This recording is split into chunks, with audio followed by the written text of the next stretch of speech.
We some sexy motherfuckers, they some sexy motherfuckers. We some sexy motherfuckers, they some sexy motherfuckers. They some sexy motherfuckers, they some sexy motherfuckers. We some sexy motherfuckers. Ladies and gentlemen, we're cocktails, yeah.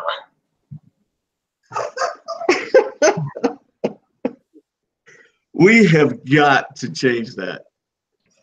Aloha, everyone. We are live and inspired today. I'm one of your co-hosts, So good. Gregory Cobra, also known as Handsome Cobra. I am joined with my other co-host. I'm Chris Schwartzlander, creator of and writer of the Tripping Over Reality sci-fi novel series, as if that means something to anyone. Today, I am happy to have as a guest a good friend of mine, a guy I've known for a while, a savvy businessman, an incredible artist, just a fantastic person, all around good guy, and the co-founder with, along with Michael McNutt of All-Star Con in Northern Virginia, which is just an incredible local show. If you're there, and if you're from out of Northern Virginia, I suggest you start going to this con. It's huge, and this is going to be the second official year of this particular con coming up, and they've just, you know, the first year was a stunning year, and this next year looks like it's going to be just even, you know, beyond the stars for such a fledgling con. It's quite impressive. Mr. Kevin Bednarz, Yes. welcome to the show. What's up, man? Thanks for having me, guys. I'm excited. It's an honor for me, and you know, Yeah. you're just awesome. So what's going on, man? How are you? I mean, let's see. Keeping busy. No, the con is definitely keeping us busy. We're about 110 days out. So when you do a show, Mike and I always talk about setting like benchmarks. So now we've really this year worked hard at getting a lot of the stuff done early. Like our website's 90% done. The maps are getting ready to come out. The programming is kind of getting filled in. We got maybe a couple more guests to announce, but most of the hardcore guests have been announced and qualified. Tickets are selling. So we're excited because I think last year, and you see a lot of cons up until the last minute start putting out surprise guests, you know, at the last minute. We're trying to get everything packaged up. So the last 60 days before the convention is literally just promoting Chris Schwartzlander, who's going to be there, obviously, and doing that. So we're really busy right now getting everything ready. that's awesome. You guys, you know, I've watched you since you've started this on this whole journey, Right. you and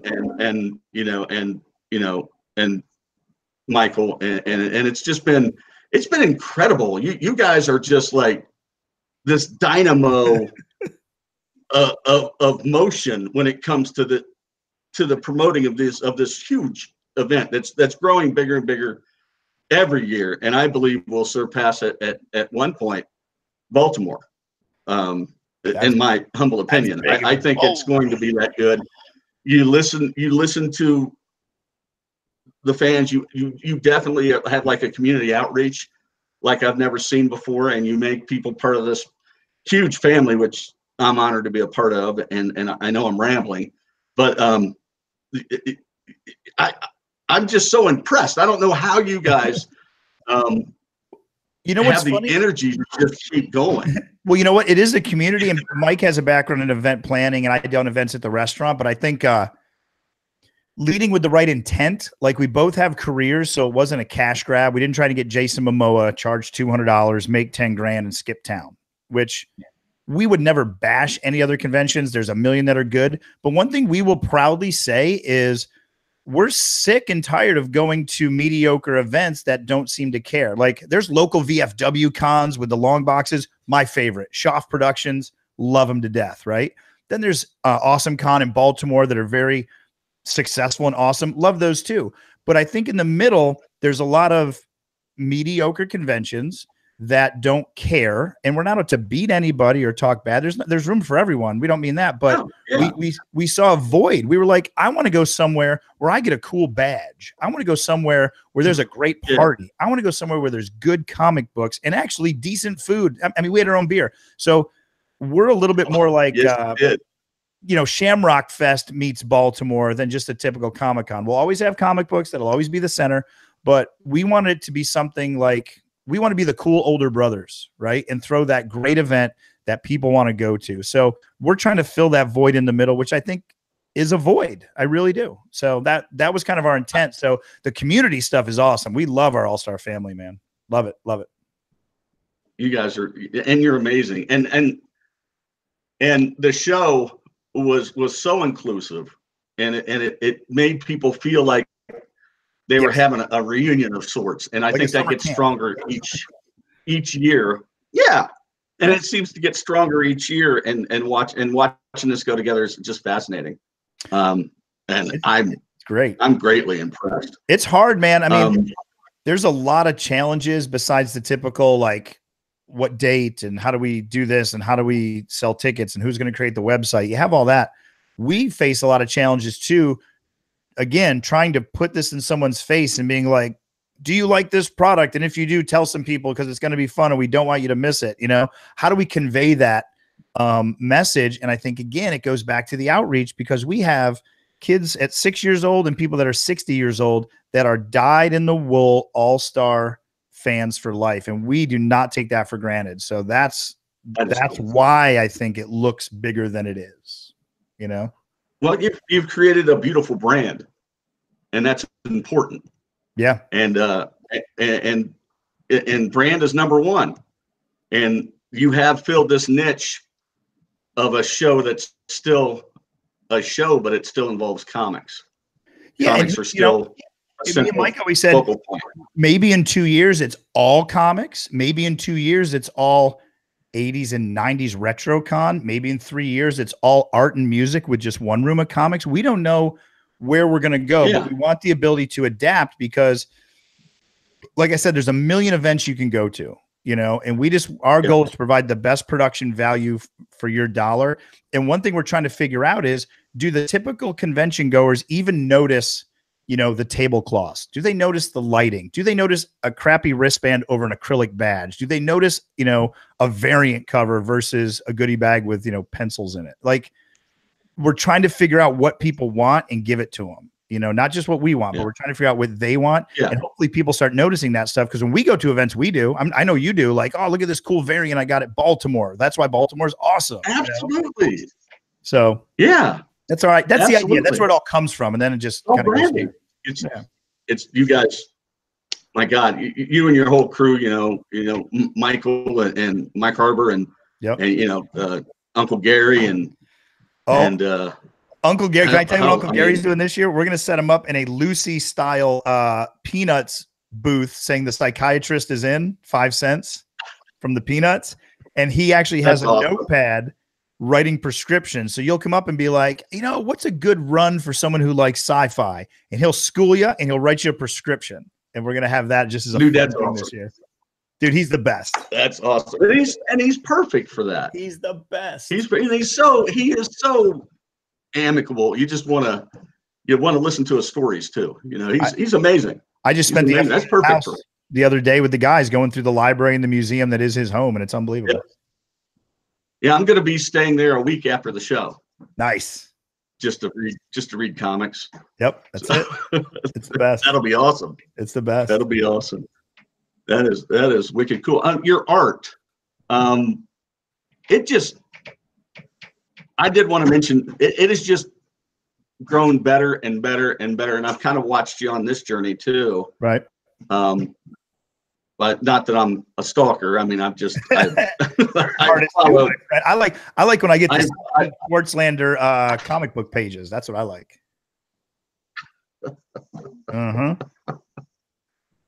I didn't draw those, man. That's all right. I like when I see them, and then I see them colored, and then I see the different pages. I get the sneak peeks. You do. But your work over the years has just grown leaps and bounds, and I specifically followed you closely this year when you did your Halloween or your Inktober. That was one of the best with all your favorite your times of horror the year. characters. Yeah, that was a lot of fun, and it's cool because other people do it along with you. Yeah. And I gave some away. I sold some for charity, and that was a lot of fun. And if you look at the progression from day 1 to day 30, for most of us that did October, everybody gets a little better. You get more comfortable with your style. And that was something I really wanted to do. And I'm already thinking about this year, like, what is the theme going to be, or how am I going to do it? I wish I had more time to draw than I do right now, being so busy, but I always make sure that I make time throughout the year for it and take a few commissions and do it for fun, because I know in a few years, that's what I want to do even more of, hopefully, like the dream, you know, semi-retire, get a cabin out like in the woods, you know, like you got, and just draw, man, paint. Well, you know, that would be you're phenomenal, man. You're really good. And I've watched it grow. Mm-hmm. You know, your style has changed over time, and you've got your style now. You know, you're locked in. All artists steal. I just steal a little bit from everybody. That's it.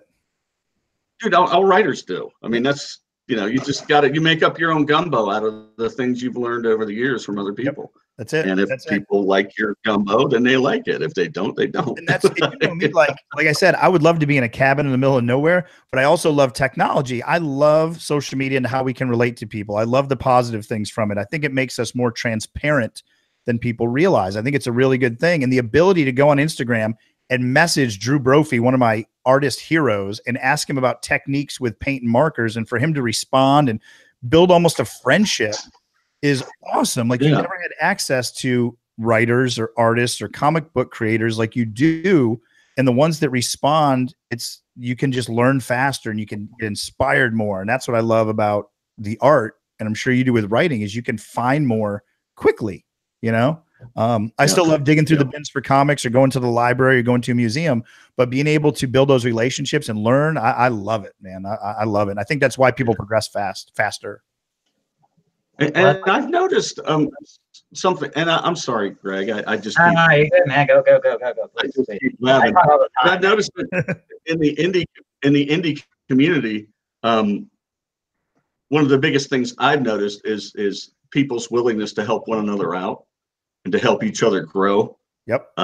You know, if you ask a question about something, you get an answer. Yep. You know, and that's what's neat.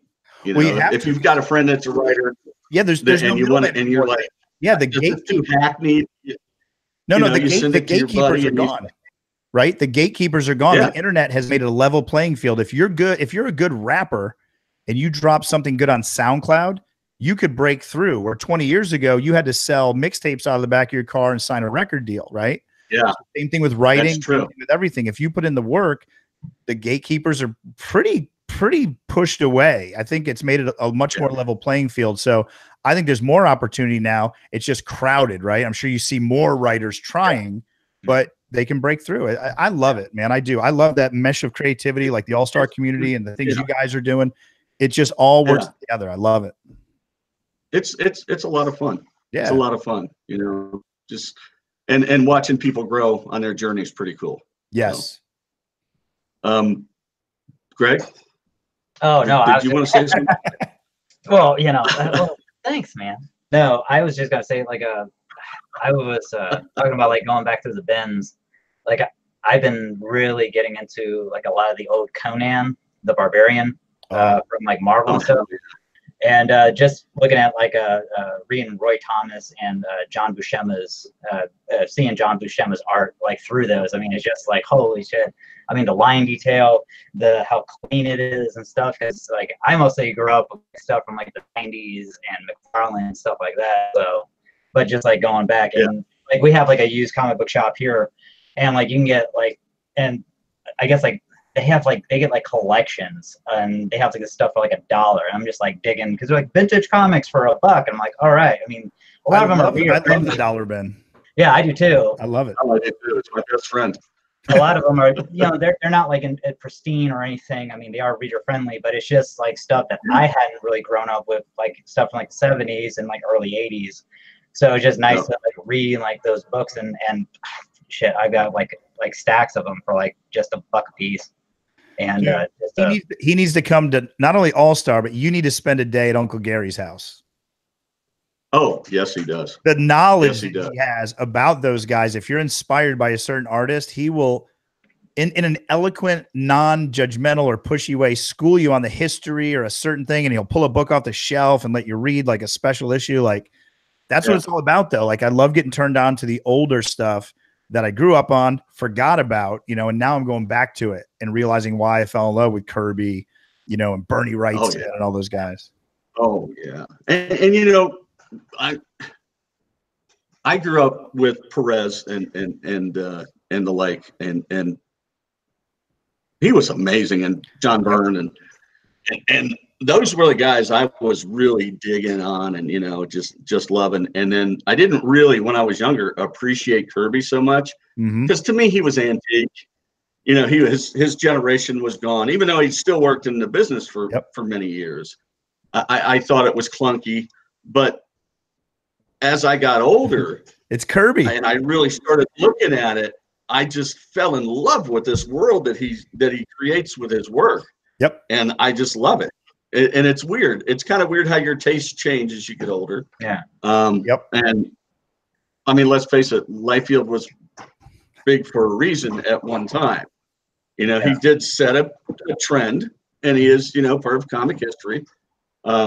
Even though he has put out some spurious work at times. Did Levi's commercials? Yeah. Yep. Yep. But anyway.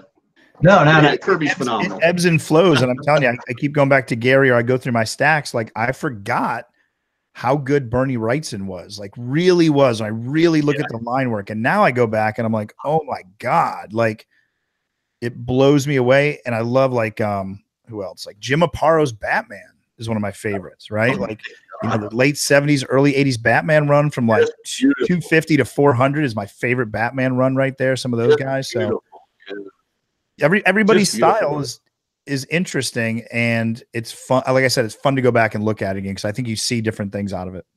Well, it's like you do. Like me, I love Rob Liefeld, and I know a lot of people have problems with him. Hold on, did you say you love Rob Liefeld? Yeah, I mean, I love his art. I mean, that's just stuff like I grew up with. Yeah, I respect that. Yeah, I mean, there was a whole generation for me, it's more like one of the first comic books that I read was the 6 issue mini run of John Byrne's Superman. I mean, that was kind of like the one thing that kind of got me into reading and stuff. And because when I came out, I was in primary school. I mean, I know he gets a lot of shit for making everyone look the same, which is just his style. I love his work.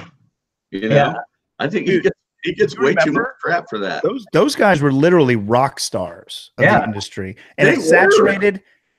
They didn't, and they still are. Yeah, what happened is it crippled the industry a little bit because of the overzealous people buying all those number ones. Remember, and they printed too many, but they sold. Like, you can't stop the market. The market's going to tell you if you're good, right? Like, again, it's a level playing field. You don't need someone to tell you. The market out there, the people, they'll tell you if you're good. And he sold millions of copies, so guess what? He was good for the market. Oh yeah. Oh yeah. I mean, absolutely. I mean, Image Comics. My God, they were huge.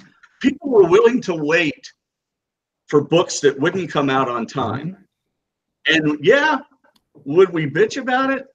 Yeah. But would we get that damn book when it finally came out? Yeah. Well, see, that's we'd still buy it. We ate it up. That's like, I remember in like 96, 97, like Marvel asked Todd McFarlane, Rob Liefeld, Jim Lee to come back and start the Heroes Reborn series after the Onslaught saga. McFarlane said, fuck that shit, good luck. And Jim Lee and Rob Liefeld were like, man, it's a paycheck, bro. So yeah, I mean, they did the Avengers, the Captain America. I love Jim Lee's Iron Man. I love the I mean, a lot of people give people shit about the Heroes Reborn, especially like with the twin turbo jetpack thing. But I loved it, and also you have like Savage Hulk in there, the Fantastic Four. They did that. I have that whole run of Fantastic Four when they did The Heroes Reborn. See, that's making me want to go back and reread it. That's like Jim Lee wrote that. And Red Book did art for it, which was great. I honestly liked it. I didn't think it was. I didn't think it was the best thing ever written out there, but I did enjoy it because I kind of like alternate universe stories. Yep. And it was a neat alternate universe storyline, and the whole Onslaught thing I enjoyed. So, that was one of those, I think, overlooked stories. Yeah. But I enjoyed it. Well, and like a lot of people don't understand too, is that this is when Marvel, they filed for bankruptcy, and they filed for bankruptcy a couple of times, but this was like the big one where they were like, hey, they had to shit or get off the pot, like if they didn't change, they were going to go under. So that's why they asked the guys from Image to come back at least, on to do this for them. So, and that's like, I love Jim Lee. I mean, that's why he's like one of the executives or editors at DC right now, because he's just a smart dude. It's like, if you know his background, he went in to be like a doctor, because his parent, because he's Korean from South Korea, right? And his parents wanted him to become a doctor, and that's what he went to college for. But he had like a real passion for drawing comics. So, and he's amazing. He's phenomenal. It's just prolific. You can spot a Jim Lee drawing from far away. Like, exactly who drew that when you see it. That's key. That's key. Well, that's like him. I mean, we were talking about like Alex Ross too. Like I just got the #1 of Savage Sword of Conan, and I was telling Chris before we went on that it's $5, but I love Alex Ross. Like his marbles, the quintessential Kingdom Come. I mean, that's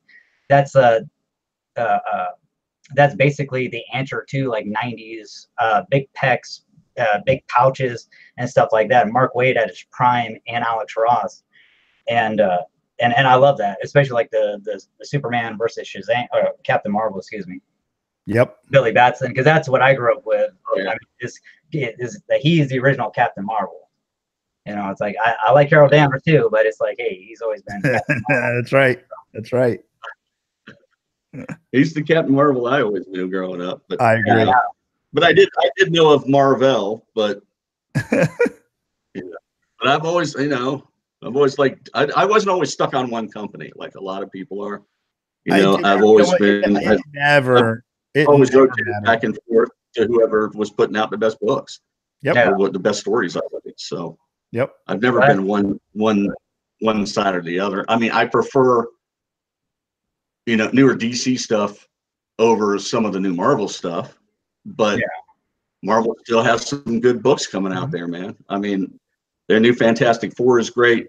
Their Mortal Hulk is phenomenal. The Spider-Man has been good too. They're all over the place, but I love. I love Nick Spencer. Yeah, they've got some interesting stuff. Yep. Going on, but there was a time when I would pick up nothing but Marvel, and that was back when I was younger and I was reading the X-Men and the Avengers and just digging it, man. What's funny? I am not a deep X-Men fan. I never really read that much X-Men. I felt there was too much going on. There was too much going on for me to remember. Like, I like Batman. It stays right in his lane. Yeah. I liked Action Comics, like Brave and the Bold, Viking Prince or Green Arrow. I was more DC, I think, because it was more mainline. X-Men I could not keep track of. And when I jumped back into comics, I was lost. Like, I really had to go back and pay attention to what was going on. So now I'm going back and reading certain story arcs like Dark Phoenix or, the real popular ones I'm reading. But if you tell me like a giant size X-Men #1 was for sale versus a certain Batman issue, I'm going to go after the Batman issue. It's just, it doesn't call to me like it calls to so many people. I feel like I'm missing out on something, but I only have so much time to read certain books, but I feel ashamed that I'm not as X-Men literate as I should be. You know what I mean? Like, I had grown up on the X-Men and the Legion. And so I love both comic companies, I do too. I used to love Justice Society and the original Teen Titans, man. Whew, that's good. Justice Society is some of my favorite stuff. Yep. I've got almost every All-Star or every JSA appearance from when they came back in the 70s, you know, including all the minis and stuff like that. I always try to pick them up. I'm, of course, missing a few of the JLA, JSA crossovers, but I'm working on it. I'll get there. I'll get there. I got a bunch of them, but not, you know, there are a bunch of them to get. So I'm trying to whittle down my collection. I'm actually trying to do the entire Batman run from 100 up, and I have maybe 6 from 100 down. So I don't think I'll ever get all those. So I might get an omnibus from 1 to 100, but from 100 up, I think I'm only missing about 40 issues now. Yeah. So that's my big run. Yeah, but everything else I'm consolidating. I'm selling, like I have the Walking Dead run, almost all of that, like Marvel Star Wars, I have that, Preacher, whatever. Like I'm picking certain things. Like I'm trying to have like 20 short boxes, and each one has like a run that I care about. You know what I mean? Like I need to do my OCD's kicking in. Like I have a box of like good shit, but shit I'm never going to read that's not worth a lot that I'm basically going to sell or give away. Like I'm really trying to compartmentalize and OCD that shit. Yeah. Well, see, that's like I really need to do that too. It's time consuming. I've got too much time. I've got over 12,000 books, and I just you know, I don't like bag, I don't like to bag and board either. That's my problem.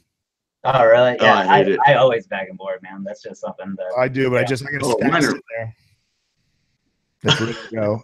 That's like well, it's kind of funny that you talk about that, because like I have like Saga, like all of them so far, and I have them all in like graphic novel too, and that's like one of the ones that I'll keep on getting.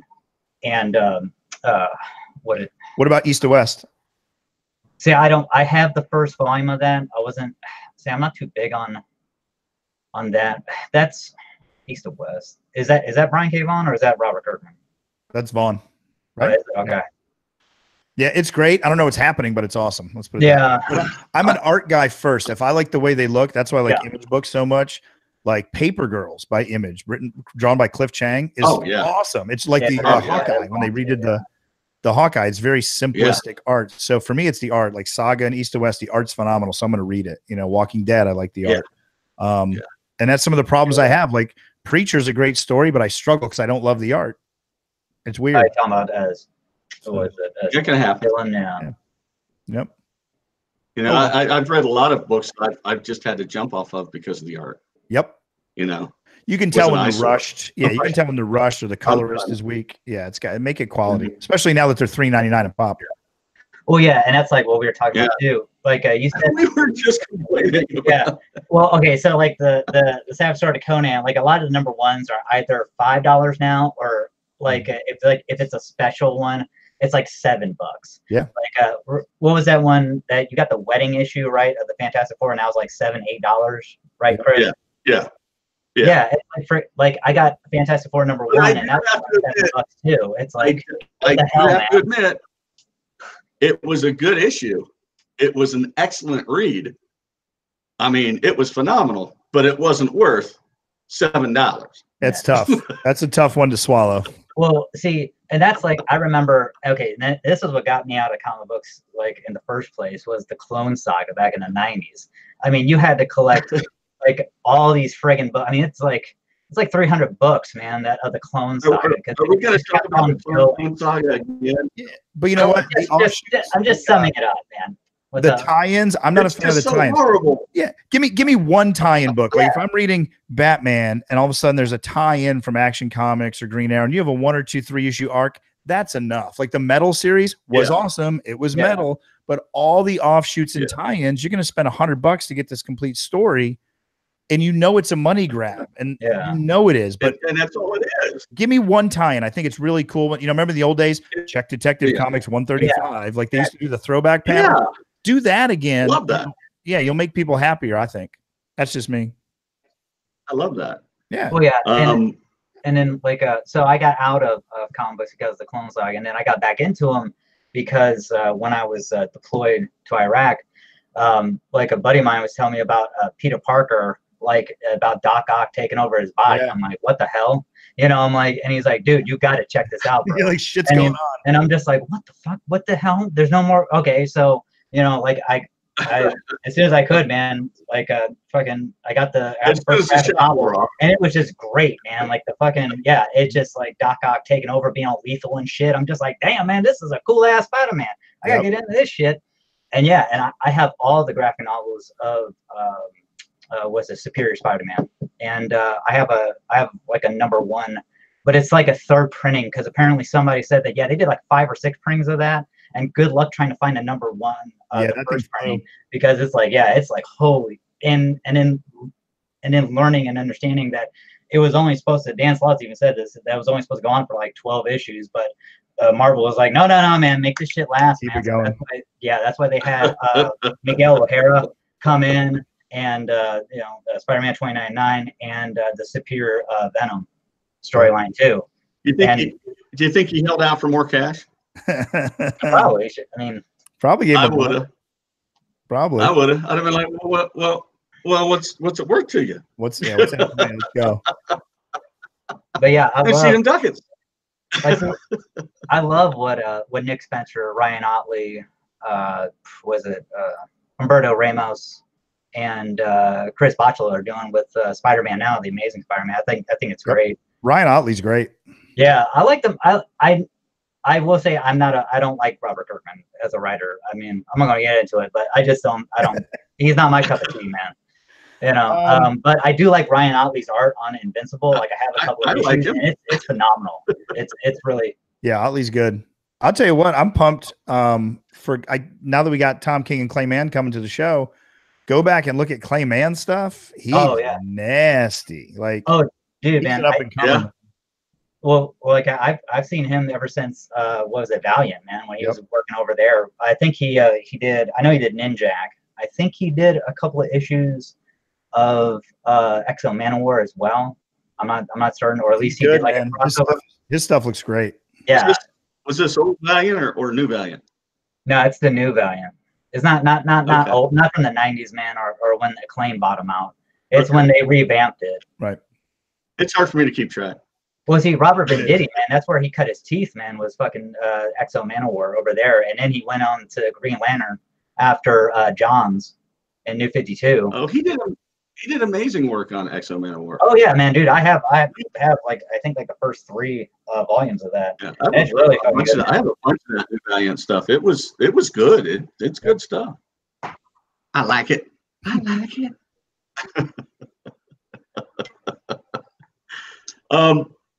I know that you do a lot of work for charity, and I believe it was Arc of Loudon. Yep. Yeah, we did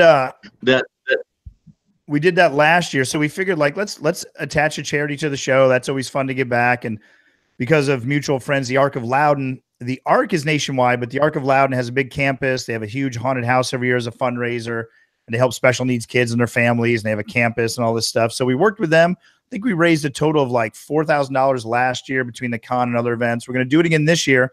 We have some photo ops that'll be donating the money. We're going to have another raffle and probably another like pre-party thing that we'll do with them. So it's fun and it's neat because, like I said, they're local and people see that. And what's happening too is it's spilling over into other things. Like Still Brave is a local childhood cancer organization.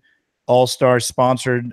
We did a room makeover with some other companies. I don't know if you saw that, but couple kids who were having a tough time. They're being treated. They left to go on vacation. We tore the room apart and redid their rooms with some help of Homeworks Painting and some other companies. So it's cool to let that spill over, and it's awesome because people come to me as a restaurant owner or doing the con. You know, people always want gift cards or sponsorships or golf tournaments, right?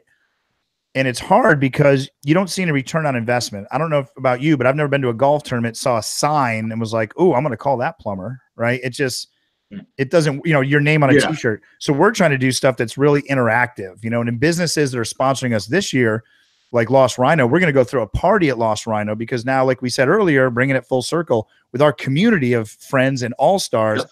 If I say, hey, we're going to Lost Rhino for a party, I can push a button and know that 20, 30, 50, 100 people are going to show up for a good time. And that benefits Lost Rhino, right? Like I'm actually bringing them customers.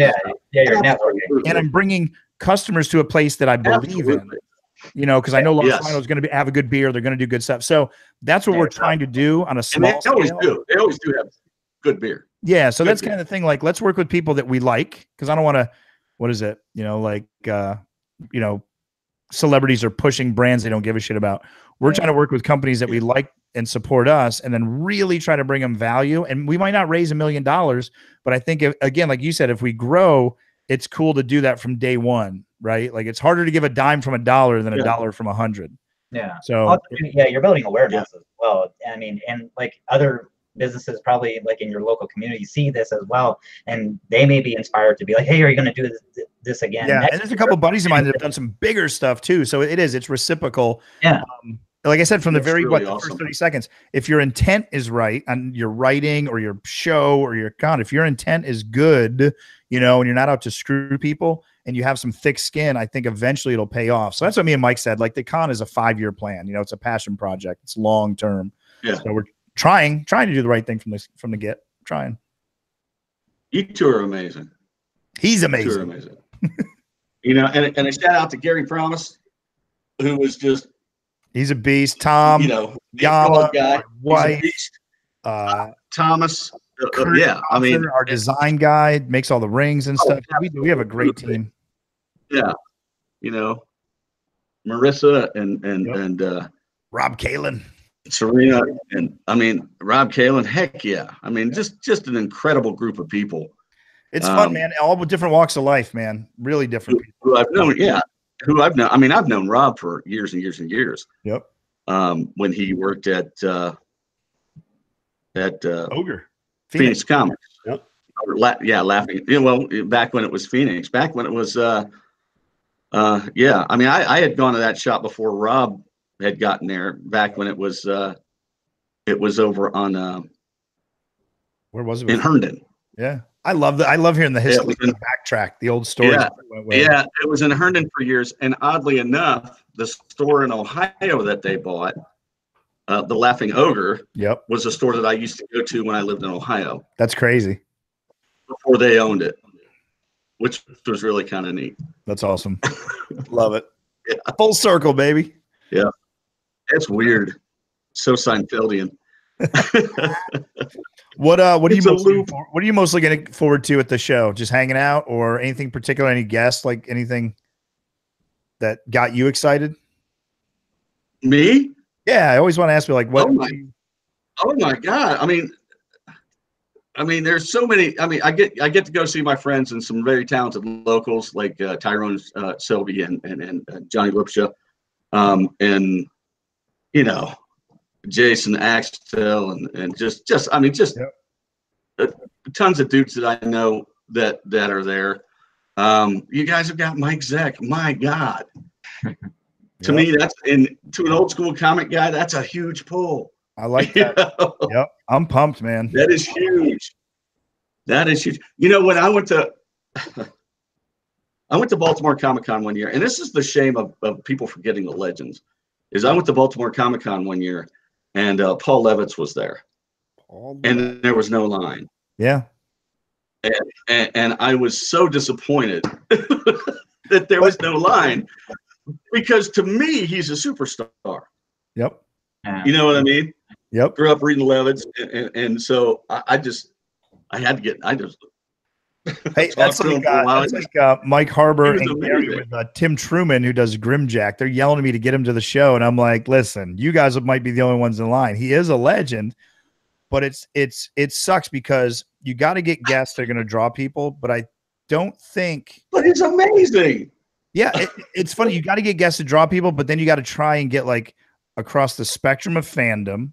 And then you got to see if they're available. How much do they cost? It is such a chess game. And Mike is so good at figuring out who we can get for what price and all that good stuff. Oh, yeah. And comic artists, they don't usually have a guarantee. They're a straight up appearance fee. Like you give them $3-5 grand and they just come. You don't get to make that back. With a celebrity, if they have a 10,000 guarantee and they sell 100 photos at, $50, that's money that goes back. Like you can kind of break even on a good celebrity, That's why you got to have a good even mix there. And it's hard to create that mix on a smaller size convention. So we try to hit a little bit of everything and then throw in a curveball. Like last year we had Shabadoo doing a breakdancing class. This year we got Billy Mitchell and his beautiful hair selling hot sauce.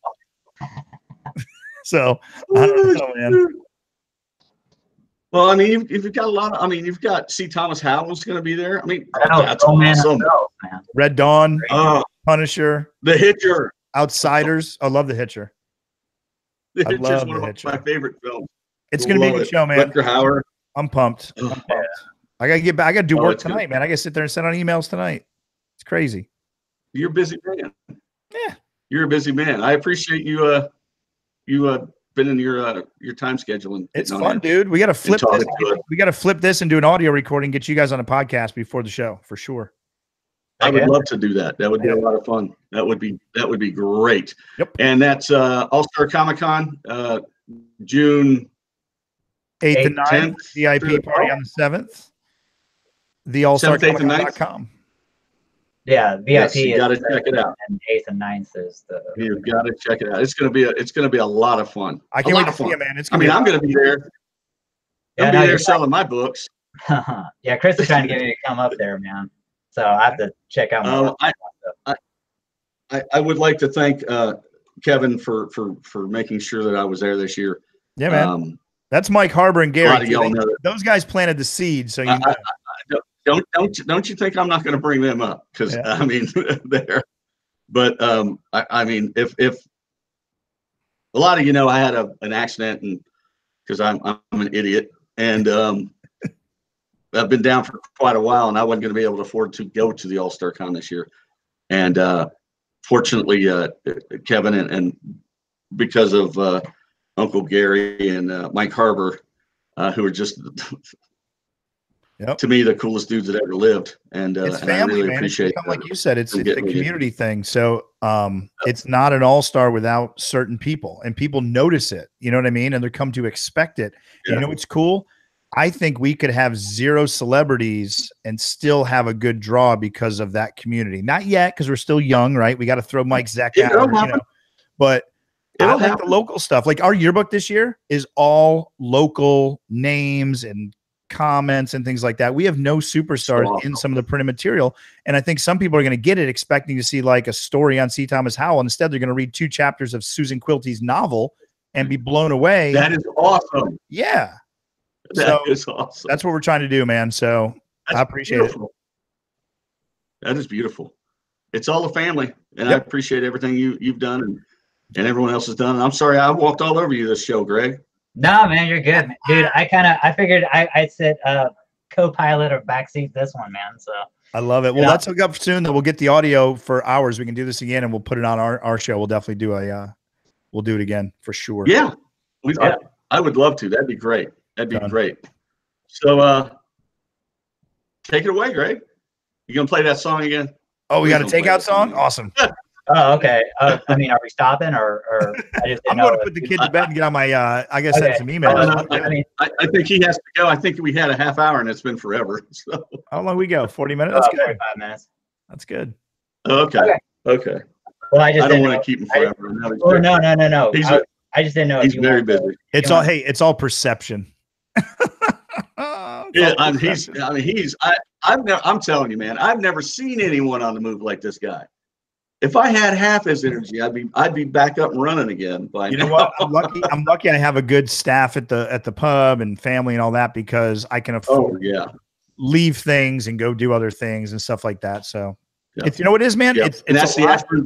Yeah, it's the Ashburn pub. I'll leave you with this though, man. One of my heroes is Kevin Smith. Some people don't like his movies or his writing, but his passion for doing shit that he wants to do and trying everything is. Yep. I love it. He's like, I'm going to make it. You got to give it. I'm going to make a podcast. I'm going to whatever. I'm going to do it. So that's kind of what I see it like. Just try everything. I'm getting old, man. I ain't going to do this forever. And that's why I'm having fun doing what I'm doing. Doing my writing and dude, you're living in paradise. And, doing this and doing that and just. I mean, I might as well enjoy myself in my twilight years. I mean, they're coming up rapidly. You're living in God's country, man. It's beautiful. I'm very lucky to be here. I'm very lucky to still be here. Yeah. So good stuff, man. Well, let me know. We'll definitely do this again. I'm in. Okay. Absolutely. All right. Cool. Greg. Sweet. Yeah. I'm here, man. Thank you. Okay, I want to hear the song. Do we get to hear the song? Oh, you want to let's hear the song. Okay. Yeah, I want to hear the song. Look at that picture. Look at that photo of him. I know. It's Cobra. I am. Are you the guy from Paul Mitchell? Well, it's not soon, but who's checking? All right, here we go. We some sexy motherfuckers. They some sexy motherfuckers. We some sexy motherfuckers. Oh, they yeah. Sexy motherfuckers. There's some sexy motherfuckers. The best thing ever. We some sexy motherfuckers. They the gentlemen with cocktails. Yeah. Oh yeah. That is the best thing ever. I got to run. You guys are awesome. I will talk to you soon, buddy. All right. Yeah. Thanks, Thanks. guys.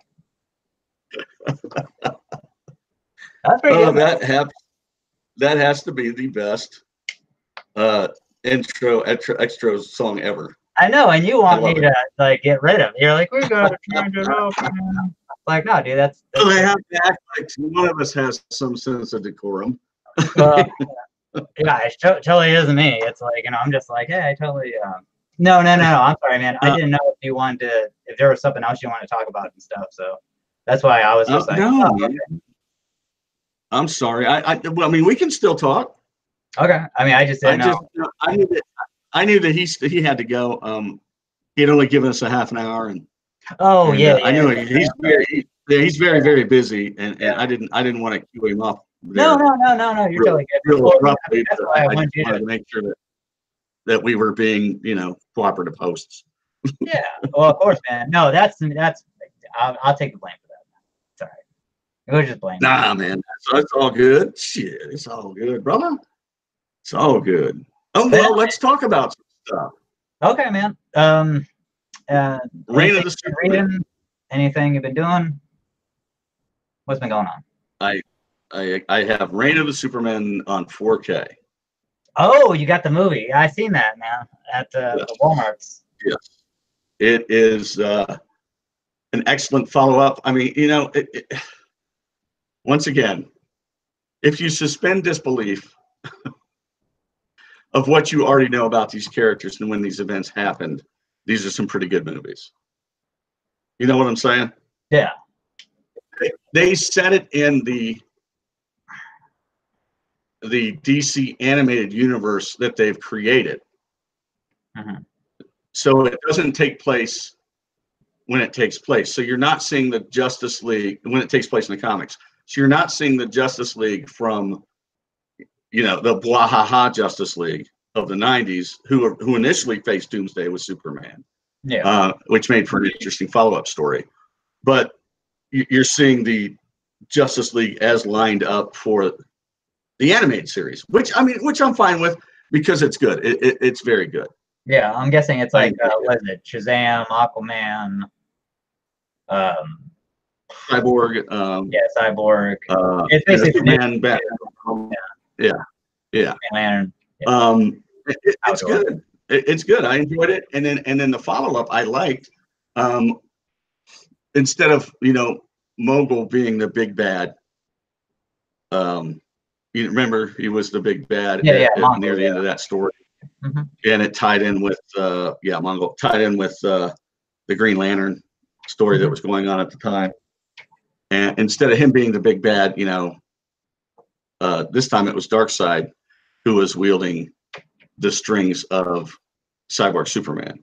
Oh, really? Oh, and they did a nice twist on it. It was well done. Normally I would complain about something being so far out of continuity that it was ridiculous, but it's actually quite good the way that they did it. So I didn't really have any complaints. Sometimes they do things and you're like, why? Yeah, it's like This actually was pretty cool, and it was good to see Darkseid. And there again, I love the character. I'm not so confident about the previews to the next movie that I saw. What was which was it's Justice League versus the Fatal Five. Oh yeah, I've seen preview. At least I've seen not actual footage, but I've seen a I don't know who the fuck the Fatal Five are, but I guess they're but I've seen like a poster board of it. They're Legion of Superheroes villains, and I think the only problem that I really have with it is that it would have been an excellent way to introduce the Legion of Superheroes in their world as it fits into the DC animated universe. Okay. And had it be the Legion versus the Fatal Five. Okay. And you didn't even really have to include the Justice League. You know what I mean? Yeah. Yeah. But instead, they're introducing time travel. It's something totally off canon. It's something that's never happened in the comics. And what makes me afraid is that when people generally do that with movies and animated stuff, it sucks. I mean, that's what I'm concerned about. Yeah, I mean, that's like the Justice League Dark, man. I mean, they had like Batman and the Justice League Dark. It's like, come on, man. Why can't it just be? I like that. Or like Constantine and fucking I like that, but there was a comic. It was based on a comic. Well, I mean, okay, Justice League Dark, though. Yeah, no, Justice League Dark. It was based on a comic series. Yeah, but it had nothing to do with like fucking Batman. Batman was not the person who made Justice League Dark. It was just, yeah, I mean, I have like the first, what was it? The first 6 issues of it when that first happened, and then they have like Justice League Dark again, or Wonder Woman. Yeah, I mean it's good. I like the movie. What I'm saying is that I don't like it when they're like, hey, fucking put Batman in there, because I mean the reason why they do that is because it's going to sell. Because if you put just Justice League Dark, it's like, well, fuck, you know, you're not going to make any money. Yeah. Or they're not, or what is it? Yeah. Marketing. Marketing's like, we're not going to make money. And I'm kind of good with that because you're only looking at. I'm kind of good with that, but you're only. I mean, what they could have done. You're only looking at one character then, and that's Batman, who's the anomaly. But you're looking at pulling these guys out of time and having them fight the Justice League, and it's a Justice League that's not a normal Justice League.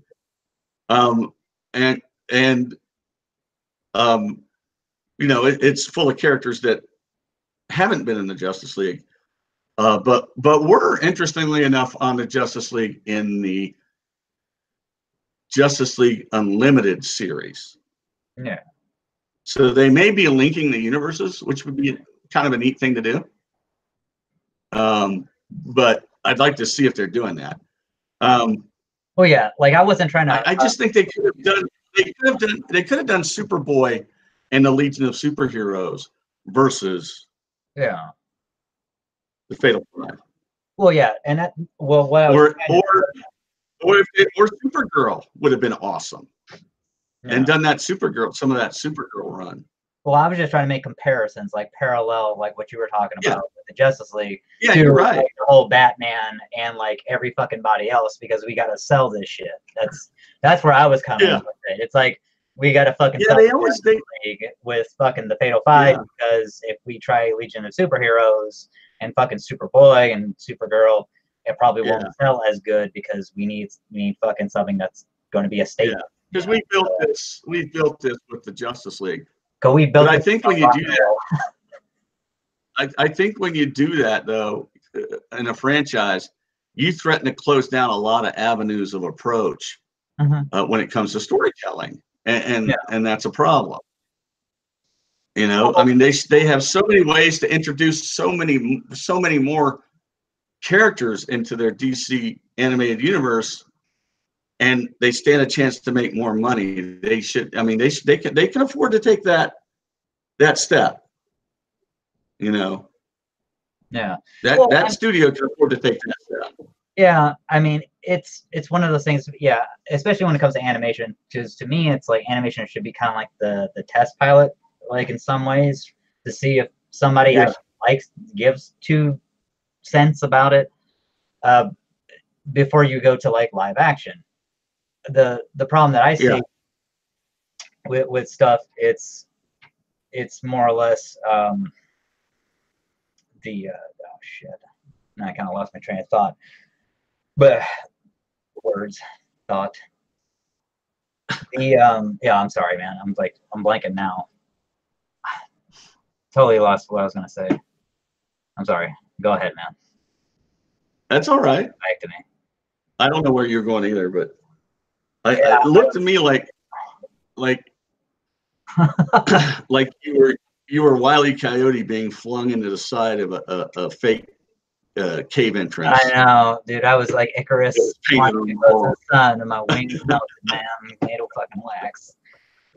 Man, it's gonna bother me now. I'll probably be in bed, being like, "Yes, I remember what I was gonna say on the live stream." Oh, good Get him God. back on. Get him back on.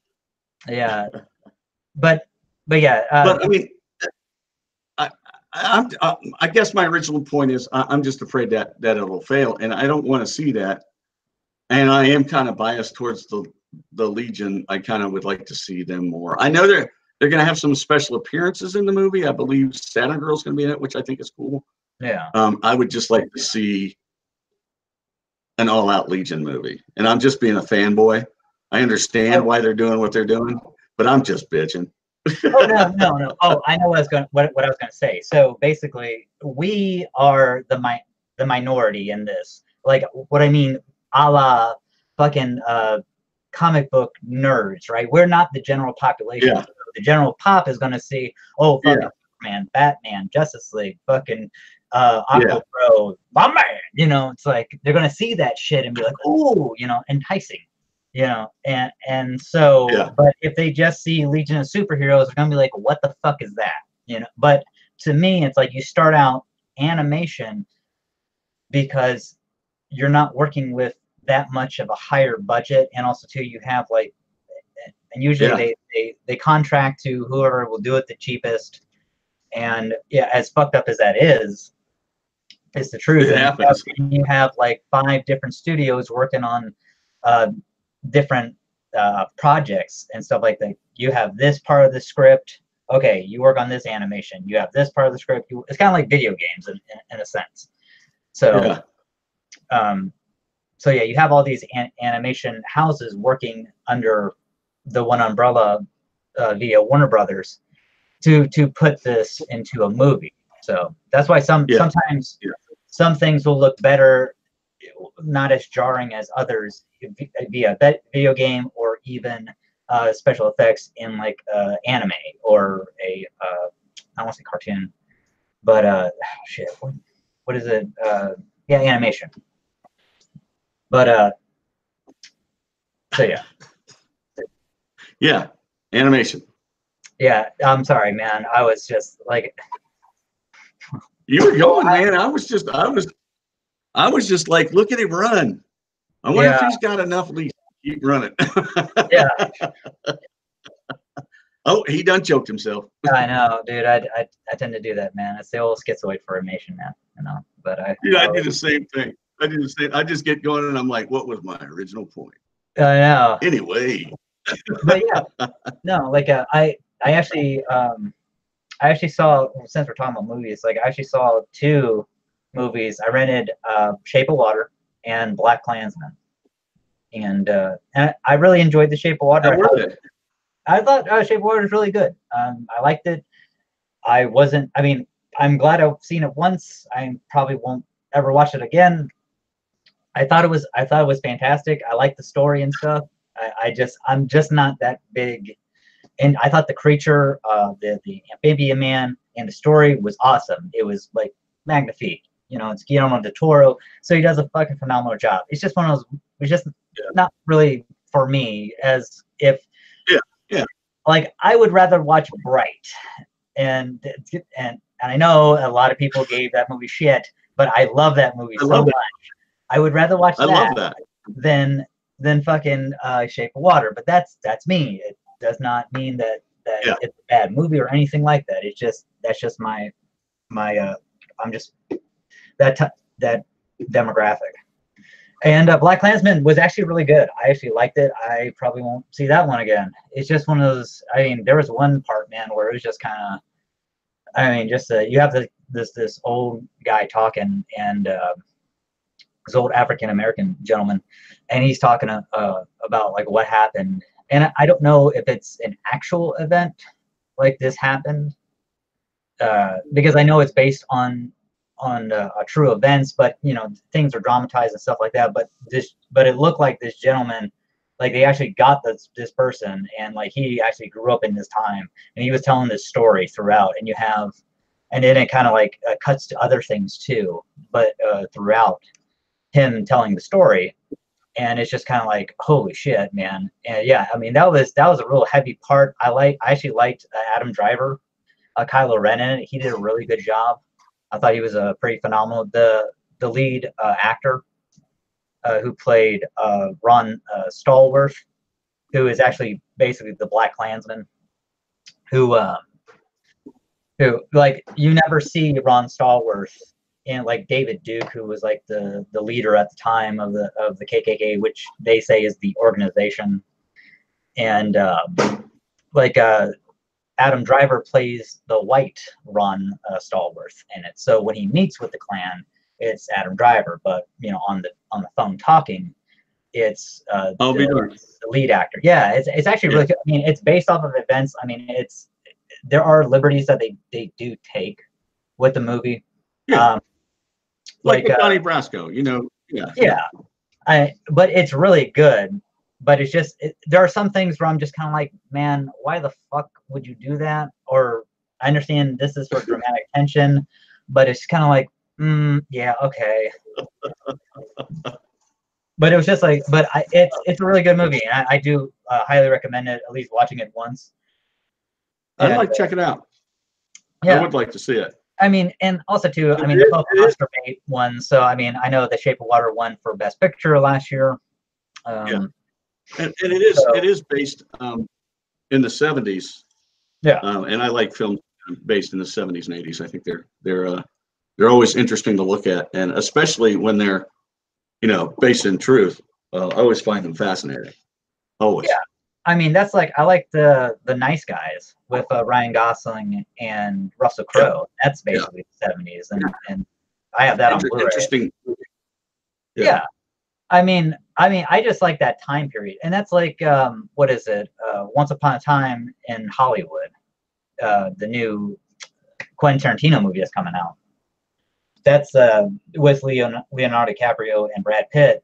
It's based in like the 60s, 70s, so around the Manson murders and stuff like that, or at least that time frame. It's kind of like the backdrop of it. It's not the main focal point. But I like that. And that's like Summer of Sam. That was another Spike Lee one that I actually liked. I thought that was really good. Yeah. I'm not really big into Spike Lee. I'm not either. But that was a nice, tense story that he built. Yeah. In a city that was in the grips of terror because of the Son of Sam. Yeah. Well, you almost felt it. You almost felt it in the way it was filmed. Yeah. And it was so well done. It was really well done. Well, yeah, that's like when one of my I had to give a presentation for one of my classes in college so I could graduate. And I think the class was Introduction to Murder, and it was about like serial killers and stuff like that. And one of them was the Son of Sam killer, David Berkowitz. Yeah. And I gave a presentation on him, and I thought, and I had seen that movie, Summer of Sam, like I think years before, and I was like, oh yeah, that's the dude, So yeah, and that dude, that guy, David. But David Burke. But yeah, it was pretty cool. But yeah, I'm not real big with Spike Lee because he just, man, I don't know, man. He just like I like Clockers of his. That was really good. What is it? Do the Right Thing. That was pretty good. He Got Game was all right. But yeah, I don't know, man. It's just like Summer of Sam was pretty cool. But it's just they have like that big orgy scene, and I'm just kind of like, wow. I mean, I'm like, okay, yeah. I'm not saying there's anything bad with it. It's just like there's something about like old Spike Lee, old stuff of his. I mean, that dude would just put in fucking like titties and boobs and shit, and just like just nudity in like the most like okay, it's like. Just out of nowhere, out of left field, it's like, all right, okay, right. Artist integrity and shit. I'm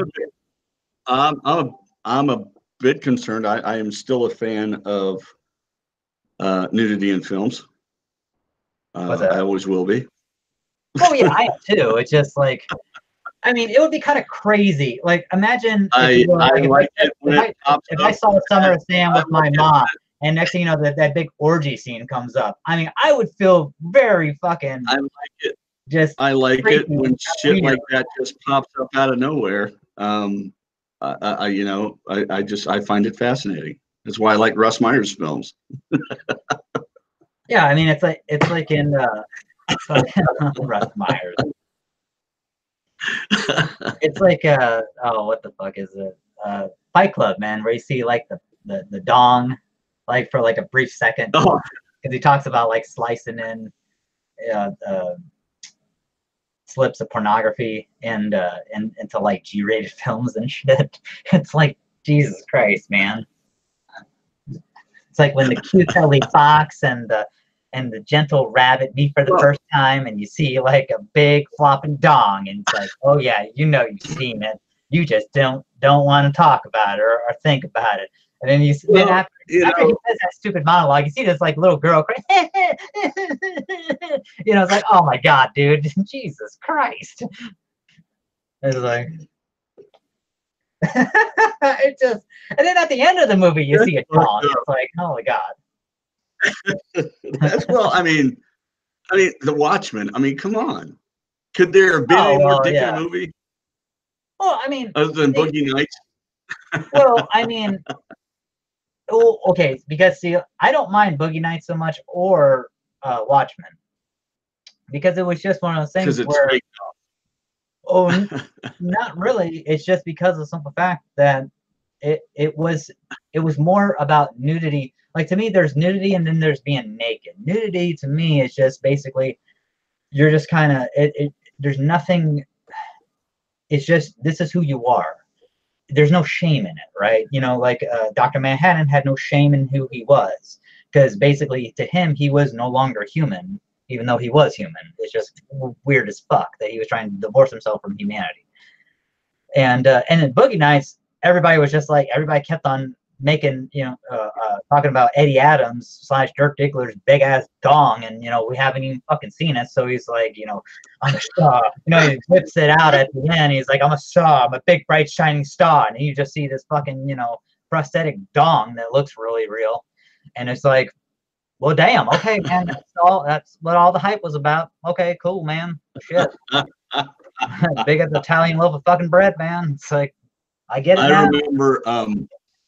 I remember when Mark Wahlberg was doing interviews for that movie, and he wanted to make it known as not to disappoint any women that was definitely a prosthetic. Yeah, I mean, I remember him being on Jay Leno and saying, and like, Jay Leno just trying to fucking cut around, because he never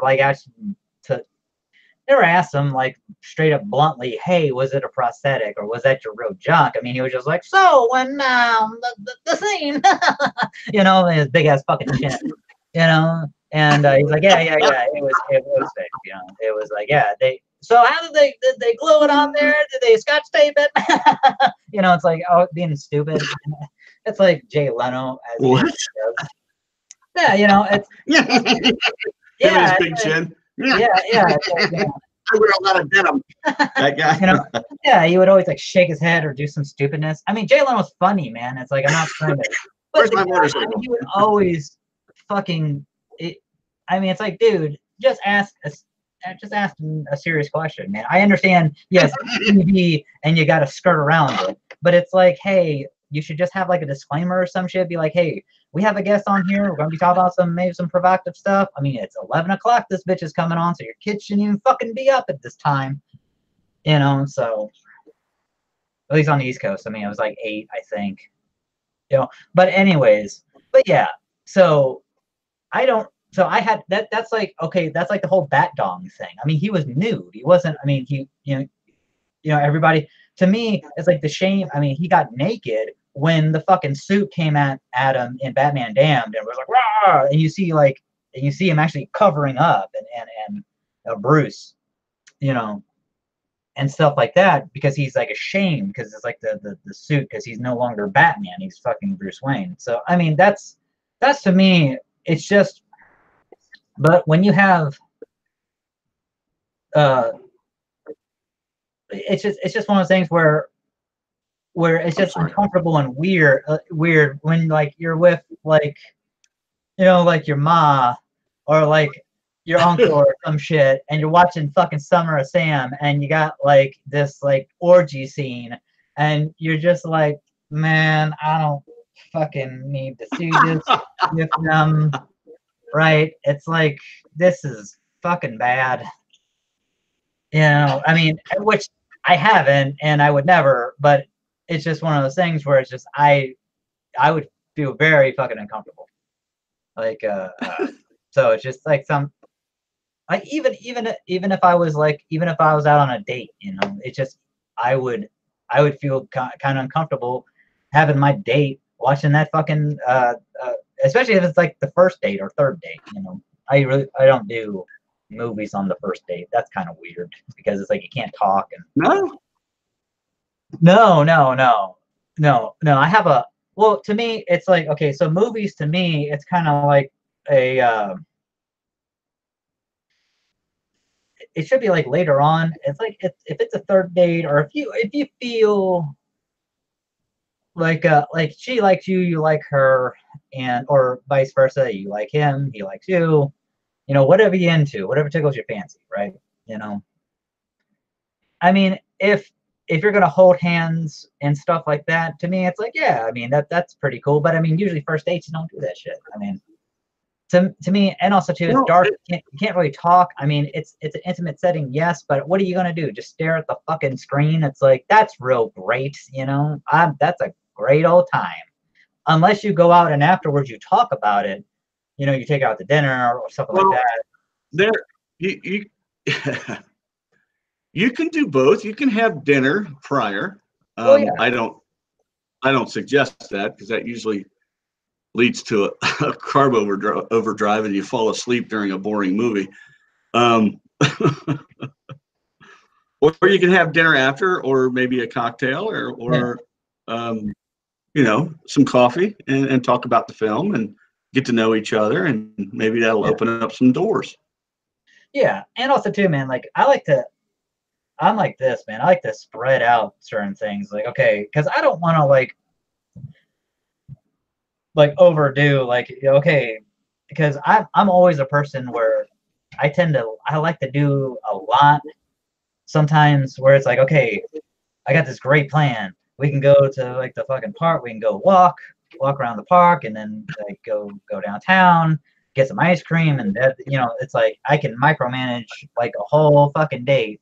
And that's the bad thing, is that sometimes I just don't like let it, you know, kind of like flow organically, or just see where it takes us sometimes, because I'm just like, holy shit, this lady actually wants to fucking go out with me. I mean, why wouldn't she, right? Because I'm a handsome Cobra. It's like, you know, but it's just, you know, I have muscles and tattoos, and I'm a tough guy. Exactly. Why the fuck wouldn't she? It's like, but sometimes I surprise myself that I'm just like, holy shit, and you know, I get bamboozled by it. So it's like, okay, then I gotta be somewhat on a. Are you saying that you dazzle yourself? Is that what you're saying? Yeah, and yeah. Sometimes I do the old razzle. Sometimes. It's like, well, just sometimes I can't stand even being in the same room with myself. I know. It's like I'm just that damn pretty, you know. I'm just trying to figure out what kind of camera you're using. Away. I'm trying to figure out what kind of camera you're using that gets your whole head in the picture. What are we talking about? You and your ego. Oh, no, man. Well, I mean, I just use the HD. It's a 1080p. It's a Logitech. I mean, that's all. Dude, it was a joke. It was a joke. I was talking about. Never mind. Oh. Okay. I gotcha. You're like, fuck you. Fuck you, Chris. But yeah, no, man. I wanted to let y'all know that I've got a couple of other special guests lined up soon. Ooh.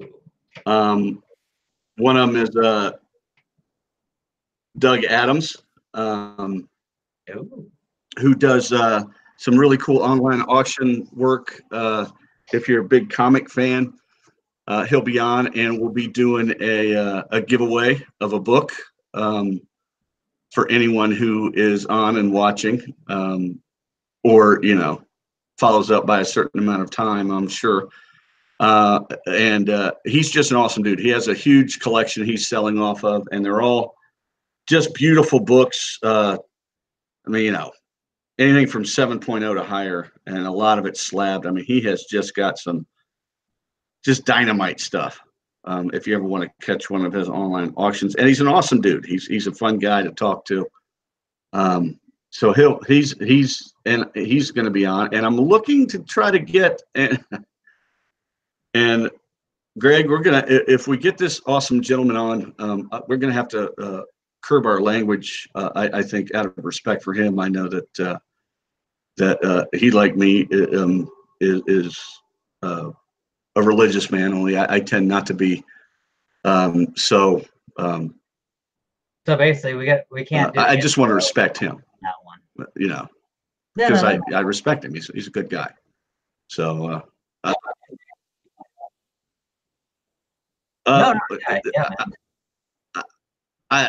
We can play it by ear. do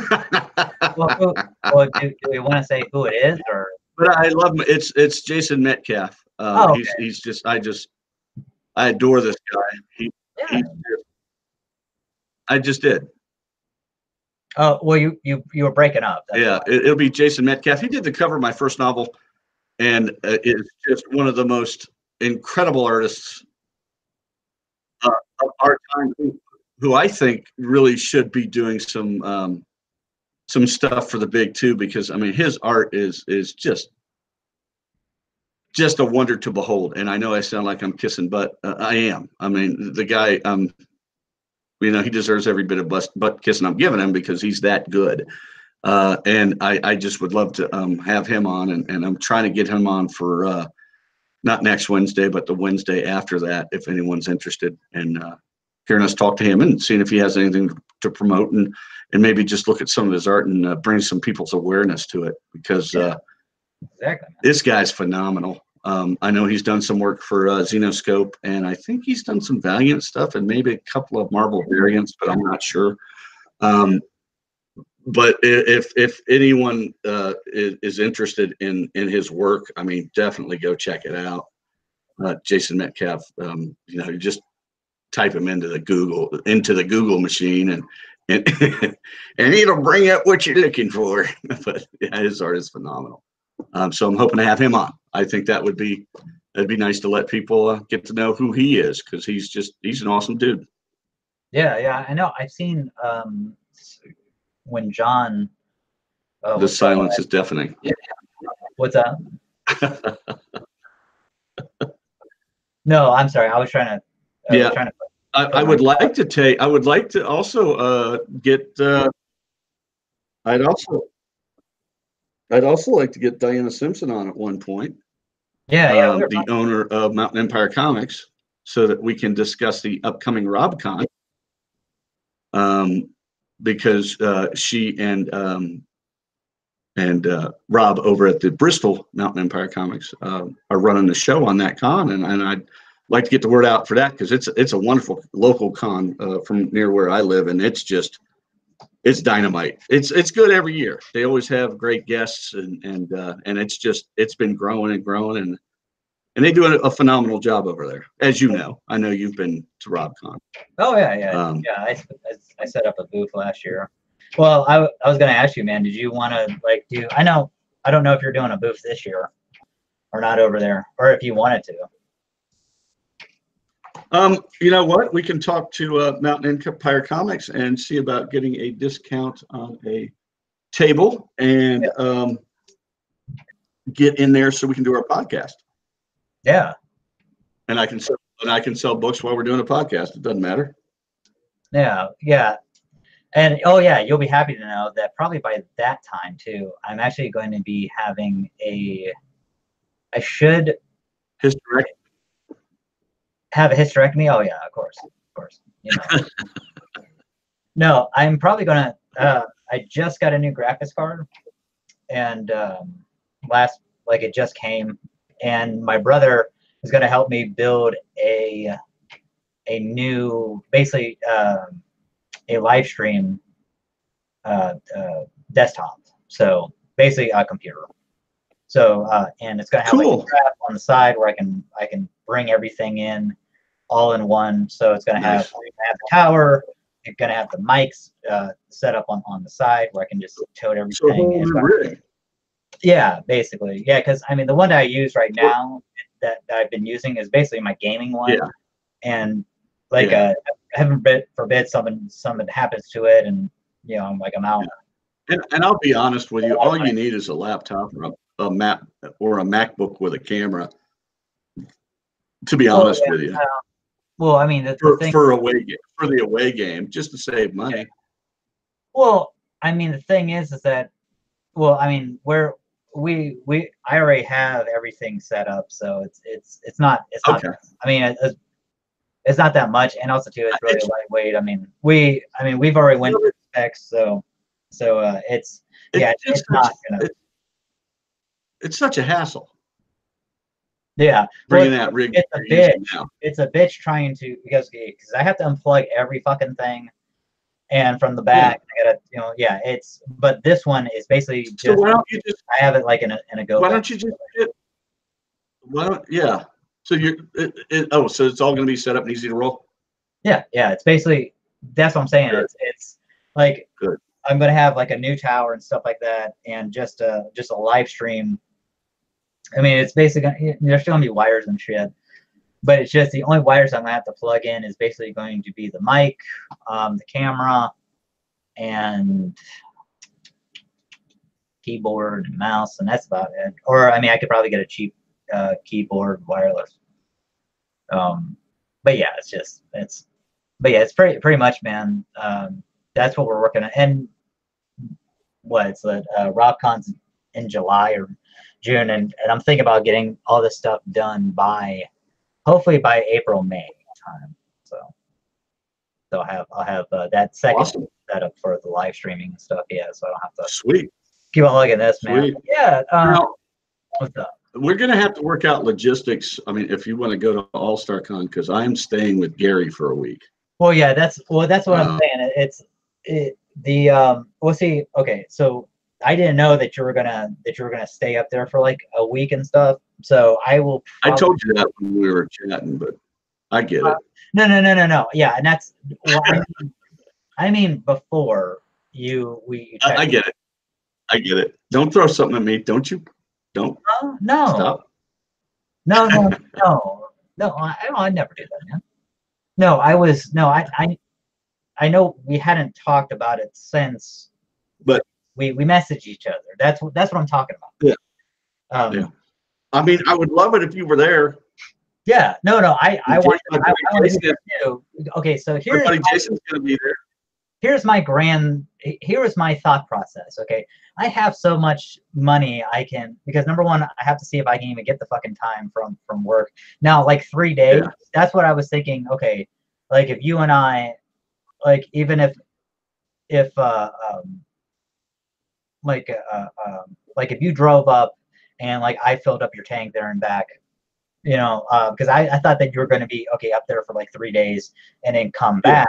Yeah. So I didn't know that you were going to spend like a whole week because like, for me it's like the Sheridan, staying there 2 days because I figured Friday night, Saturday night, and then Sunday, I can get out of check out at 11 and then we drive back or whenever the fuck.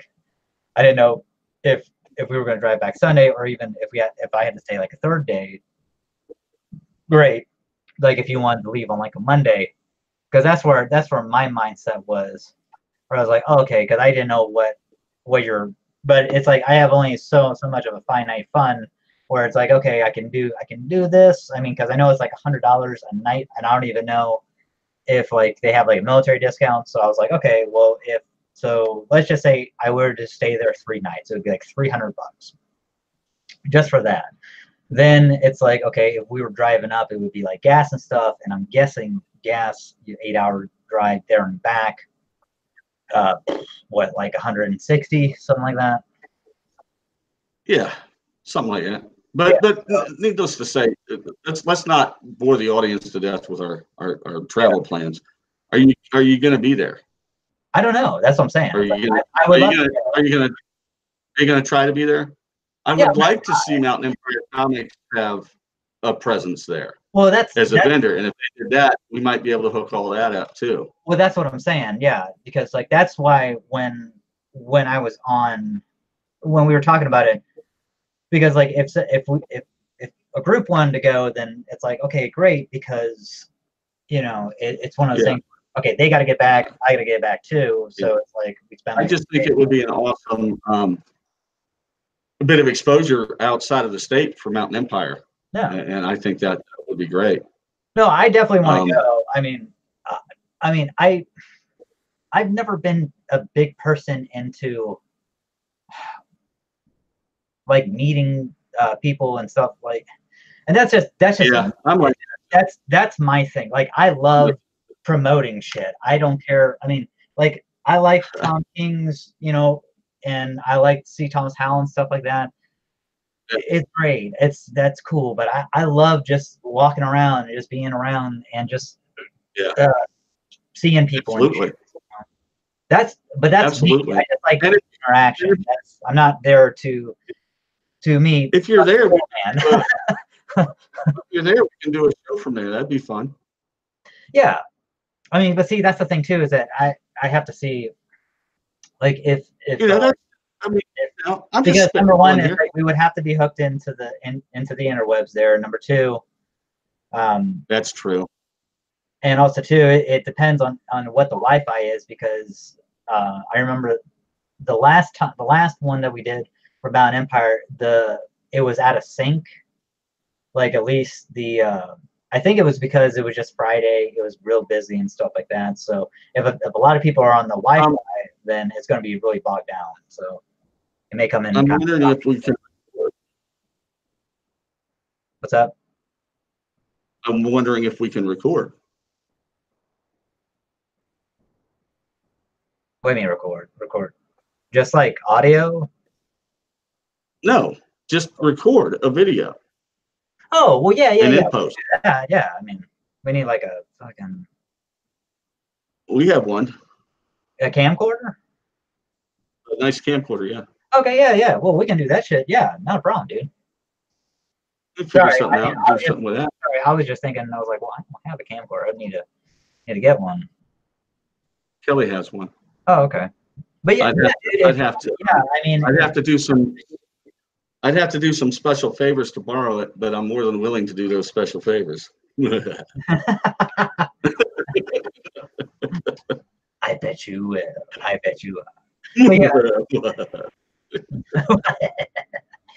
But yeah, no, man. Yeah, that'd be awesome, dude. And then we could just load it up and we'll see what happens. Yeah. I'm doing some side work for a guy now, so I'm bringing a little bit of money into the house now. Working on getting back on my feet, and I built a website for a guy, and he's paying me for that, and doing some upkeep and doing some side work for him. So,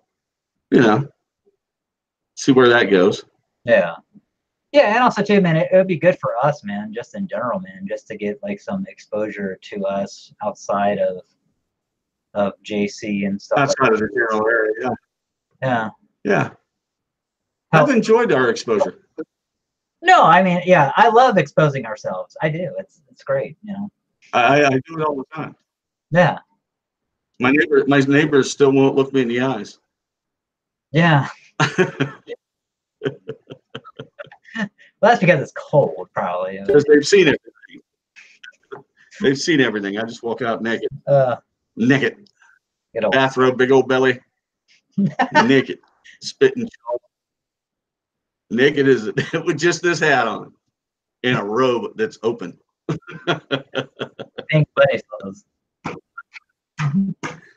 Oh, shit. Yeah. But yeah, there is one thing. Real quick. I pipe club music out the board speakers.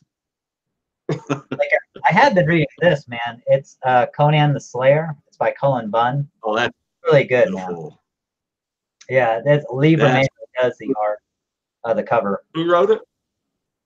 Cullen Bunn, but Lee Bermejo does the cover art. That is just gorgeous. Yeah, man. That is gorgeous. Yeah, Let's talk Green Lantern. I'm enjoying it. Yeah. I'm warming up to it. I'm being appreciative of Mr. Morrison's skills. He's not hacky in this story. I'm digging it. I mean, some of it's a little disjointed, which I tend to expect from some of his work, but I mean, it's good. I'm enjoying it. And I'm sure once he finds his stride on the story, it'll be even better. See, and this is where this is where it's fucked up, because I don't know where in continuity, excuse me, this lies with the Jeff Johns / Robert Venditti or Vendetti. Yeah, Venditti. I think it's Venditti. Run, because I don't know if it ties in with it or if it's just like on its own like thing, because it would make sense if it's a continuation, because the simple fact is that the original Guardians were like, hey, listen, look, the fucking Lanterns, because this is like New 52, we're done with the fucking actually we want to get rid of Green Lanterns, so we're going to build this third army. And it was like through their own powers and shit. It was really messed up. And the thing was that the new Guardians now, at least before Morrison took over, were guardians that were kind of locked away and guarding Volthoom, which was the first Lantern, right? And so they retconned it to where he was the first Lantern. He was the actual first, and he's actually from the future. And fuck, I can't remember the guy. Kronos met him and stuff, and it's because like it's like I read the whole fucking thing. I basically, it was like me like reading and just downloading all this shit just at once, because I was just so into it, and it's like one after another. So it's been a while since I've read it. But yeah, a good story. Yeah, it's a great story. Interesting. Like I have all of the graphic novels and most of the comic books. And so I love. I mean, Green Lantern he was a must get for me for a long time. I just love Green Lantern. Yeah, and that's like Oblivion. What was it, Law Army, when that's when John Stewart took over as like the leader of the Lantern Corps and stuff like that, and that's when the new Guardian. He was a badass leader too. Yeah, he put all his Marine training into it. It was just awesome. Yeah, and it was just so well written. Well, see, and this is what's fucked up, is because now that the source wall has been basically blown the fuck up, now they're saying for all of the Green Lanterns to go back to their respective homes and stuff like that, or and protect their respective homes, and basically police your sectors. There's no more, or there is a Lantern Corps, but it's been dismembered to just their sectors until this source wall gets figured out and stuff like that. And that's what Scott Snyder is writing in Justice League, the new Justice League. What's going on there? So they're writing the consequences of basically what has happened since the source wall. Yeah, and basically they're retconning it to where they're saying, okay, the hand that you saw may not be Dr. Manhattan's at the beginning of DCU Rebirth. It's probably this lady who is like the they're first retconning already? Perpetua. What's up? They're retconning already? Yeah, I mean, apparently they're saying that the first god, was a goddess named Perpetua, and they're talking about this shit in Justice League. What was it? I think it was first mentioned in 14, 15, 16. Now they're up to 17. And I've actually read these, and they're really good, but still, fucking, we are not done with Doomsday Clock, and that motherfucker is supposed to come out 27th of this fucking month, and I'm just like, good God, man, just get, and it's number 9. Are you sure So they're after this one, we have 3 goddamn more. Are you sure they're retconning it, or that this doesn't take place before the events in Doomsday Clock? As far, they're not saying no, but Scott Snyder is totally saying that there was a hand that came out, and that hand was more or less Perpetua's hand, not Dr. Manhattan. So whatever the fuck you think, and that's the problem, is that number one, we don't know. That's a problem. There's no continuity anymore, man. That's what I'm saying. It's like, we don't know if this is set in stone, this Perpetua shit, or the Dr. Manhattan stuff. But no one's saying anything. No one's communicating anything, because DC's just going about it like, whatever makes sense. Whatever everyone likes. That's a big problem. What was wonderful about Crisis and Infinite Crisis was the fact that the creators, and it was annoying to them, I know it was rough on them. It was a pain in the ass to work it into their schedule, but they all agreed to support that big storyline, that big company-wide storyline, and include parts of their books, working in the what's his name, the Monitor, into their books, and agreed. Some of them, especially Roy Thomas, who I know was upset when he had to change Infinity Inc. and All-Star Squadron to match the new single Earth that existed after Crisis. But he still managed to do it, and wrote some excellent stories afterwards. But they all got on board, and if your company, it seems to me now, they're running these stories, these big giant storylines, as loose cannon until it's done. Yeah, well, that's like one of the things I heard. Now, I hadn't read this, but I heard that they're basically saying that Perpetua is actually the mother of the Monitors. Like, she's the one that created the Monitors. That's what they're saying. Or at least that's what I heard. I haven't fucking read this yet. I can't remember who told me this, but I'm guessing it happened interesting. in one of the Justice League books.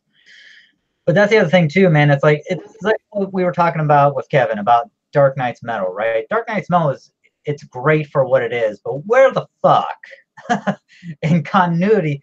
Because it's like what was it? Justice League No Justice. It's like, okay, what it was and what it should have been presented as, and where it reads best is as an Elseworld story.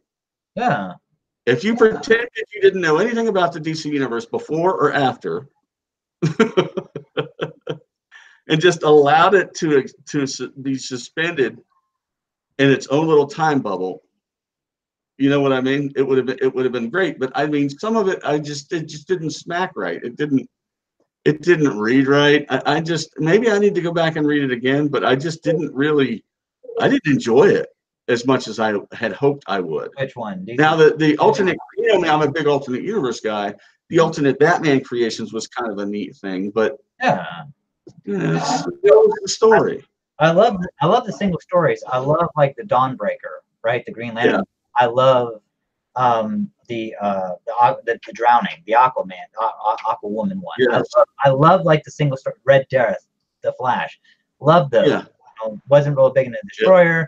I like the Ares one, the Wonder Woman one. I like that. I love those, but I didn't really care for like some of the story was just like, listen, look, man, you could have wrapped this shit up in like 4 or 3 issues. You didn't need fucking, and this is where like those tie-ins count, because if you didn't get those fucking tie-ins, you wouldn't have been like, if you didn't get the Wild Hunt, which was a tie-in, then that tied into the last issue. I mean, that was like the penultimate. That was an issue 5 of fucking 6. It was the Wild Hunt spinoff one was the penultimate, and it's like, this is fucking retarded. you know. And that's the problem. That's the problem when you tightly wound these stories. Like I mean, it was just a weird. I don't know. I just had a weird feeling about it. I didn't really enjoy it as much as I had hoped I would. You know. Well, I love Greg Capullo's art.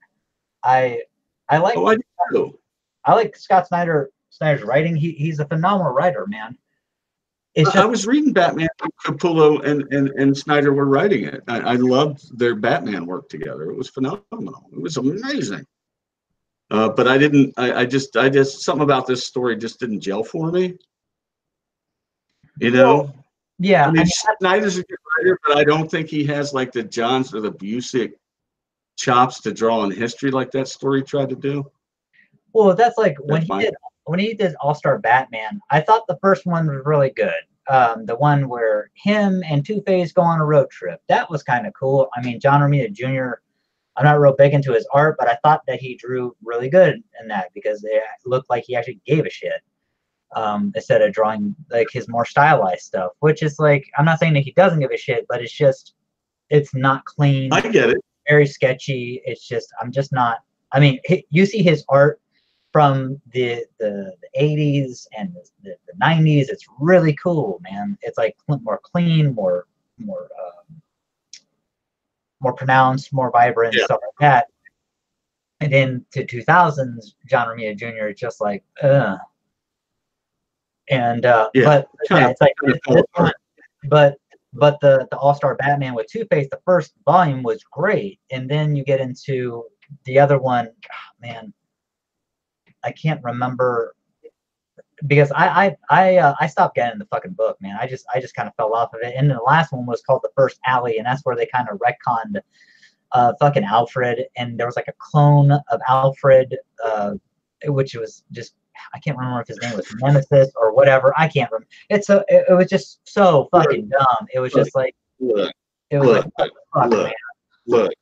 DC and Marvel, listen closely.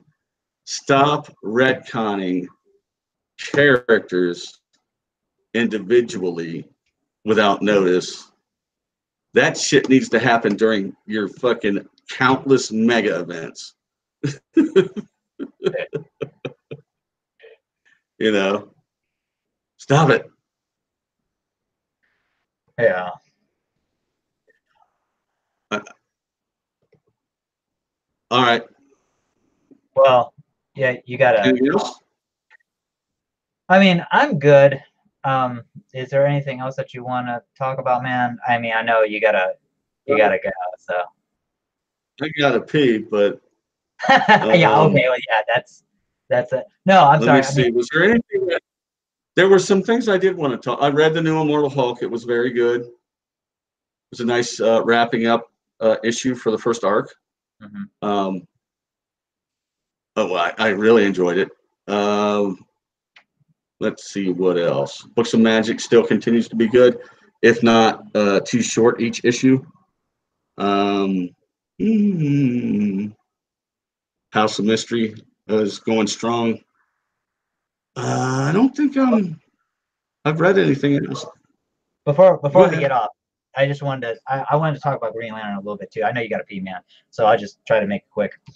Like I did like it, man. Like I thought it's a phenomenal. Even if you take every fucking thing out of Jeff Johns, whatever fuck he did, and you just basically Morris doing his own fucking thing. I actually like it. Yeah.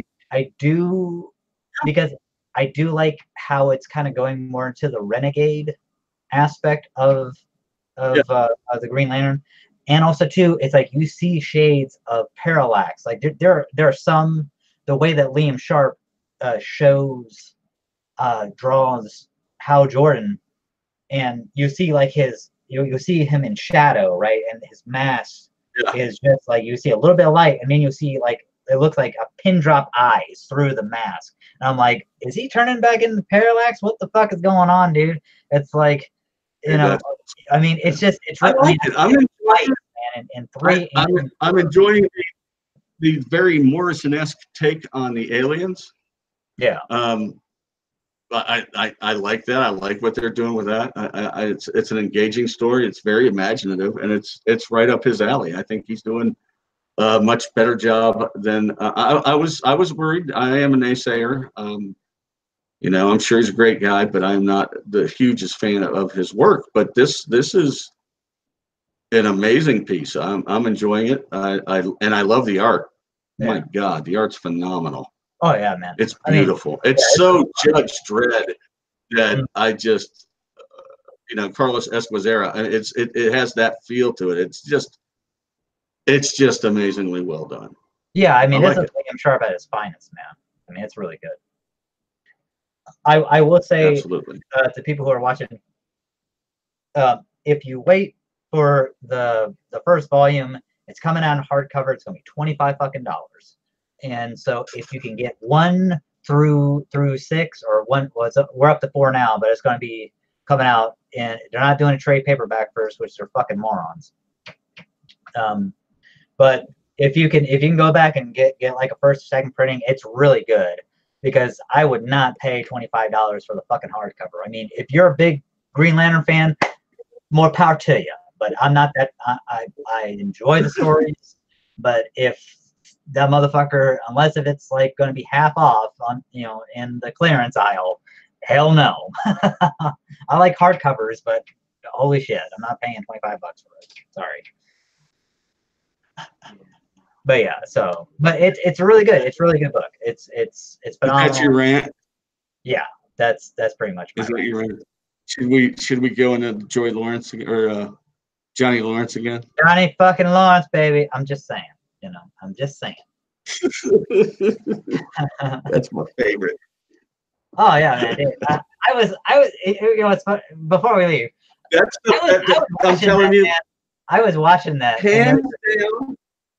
Hands down, best rant about a movie I'd ever heard in my life. Well, I mean, ever. Yeah.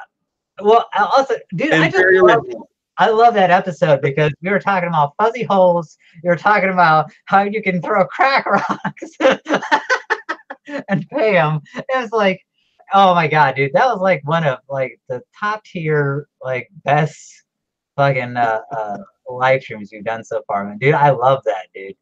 It was Johnny weird, but it was fun.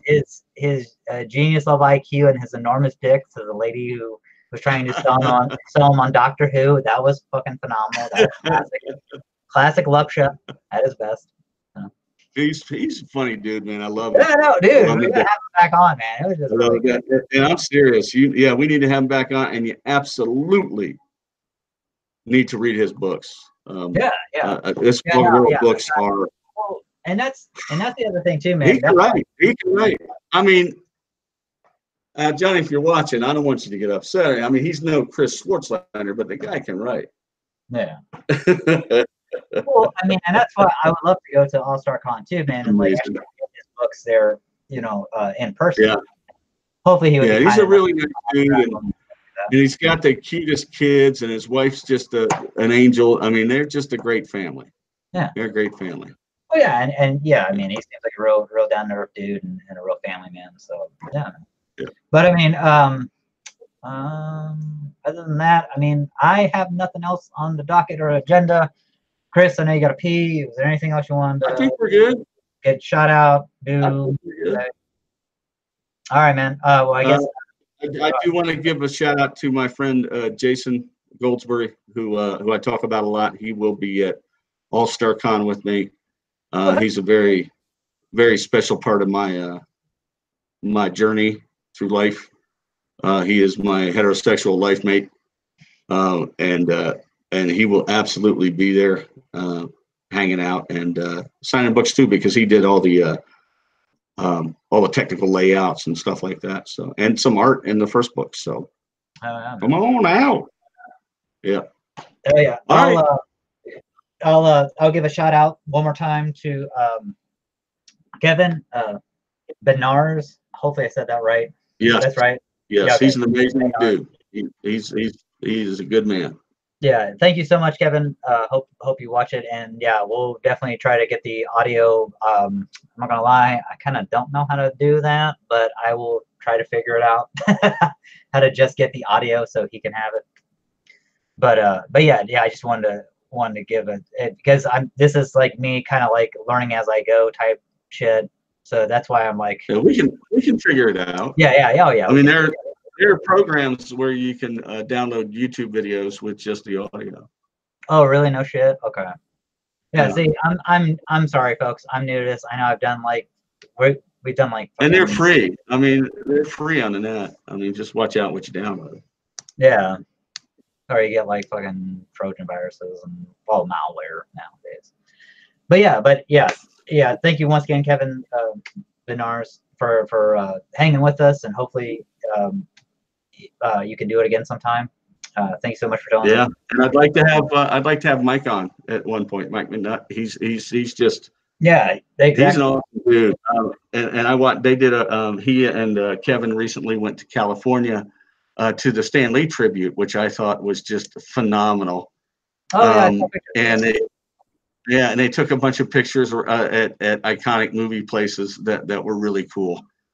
Like the High School for Fast Times at Ridgemont High, and cool. the building from Beverly Hills Cop, and just a lot of really cool iconic 80s stuff. So yeah, I love it. He seems like a groovy dude. I haven't really been able to talk to him as much as I have Kevin, because every time I've met him, he's always been working. Yeah.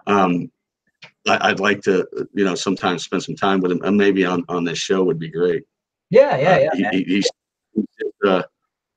man, he and Kevin, my goodness, those guys are dynamos when it comes to working, man. I just don't know how to do it. Yeah, man. I know like last year they had Zazie Beetz, and they had her like right before Deadpool 2 dropped. So at the show, well, she dropped out. Did she really? Yeah, she dropped out the last minute. I'm sorry. That was not. No. I mean, we didn't need. I mean, she don't shave her pits, so I'm fine with her not being there. I said it. No, I wish she could have been there. It would have been lovely. I'm just being a butt.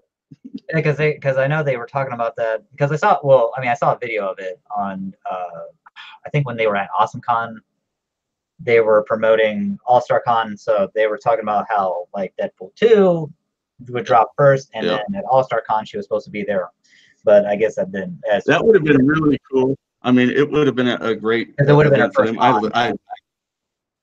I really think she's great. I'm just being an ass here. She's a great actor. I mean, I loved her in Deadpool. I wish she could have shown up. I mean, I've just got a little sour grapes that she wasn't there. Okay. Yeah, I mean, I you'll be happy to know, real quick. You'll be happy to know I picked up not just Deadpool 2, the Super Duper cut on Blu-ray, but I also picked up Justice League live action for $15 at Target. So I guess it finally went down. Very cool.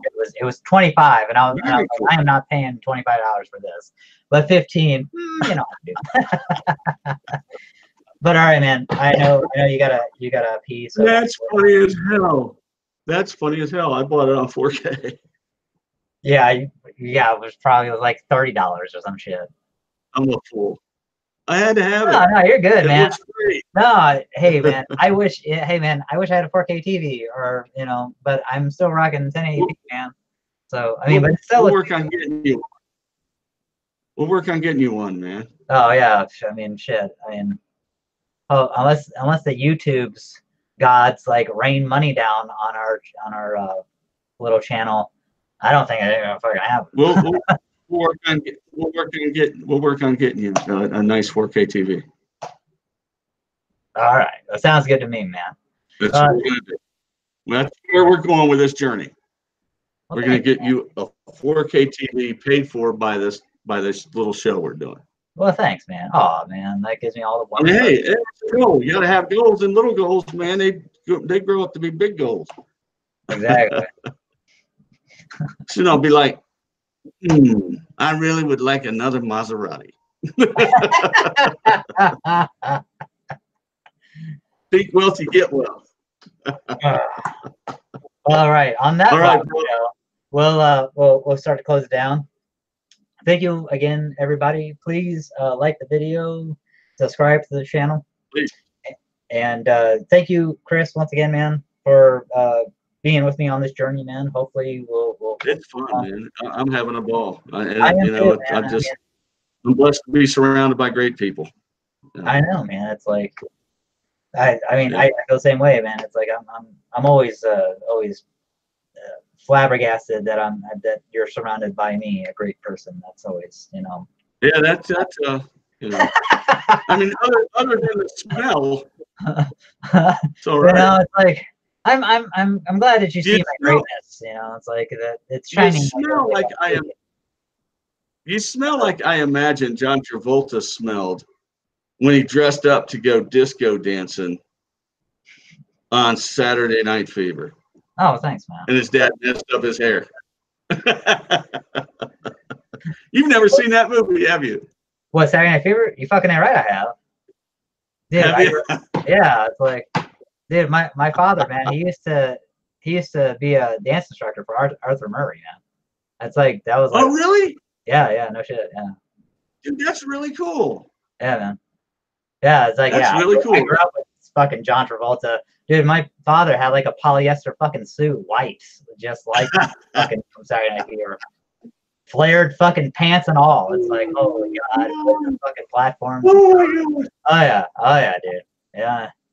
Some of the worst clothes, I don't know what happened, but it seems like from 71 to maybe 83,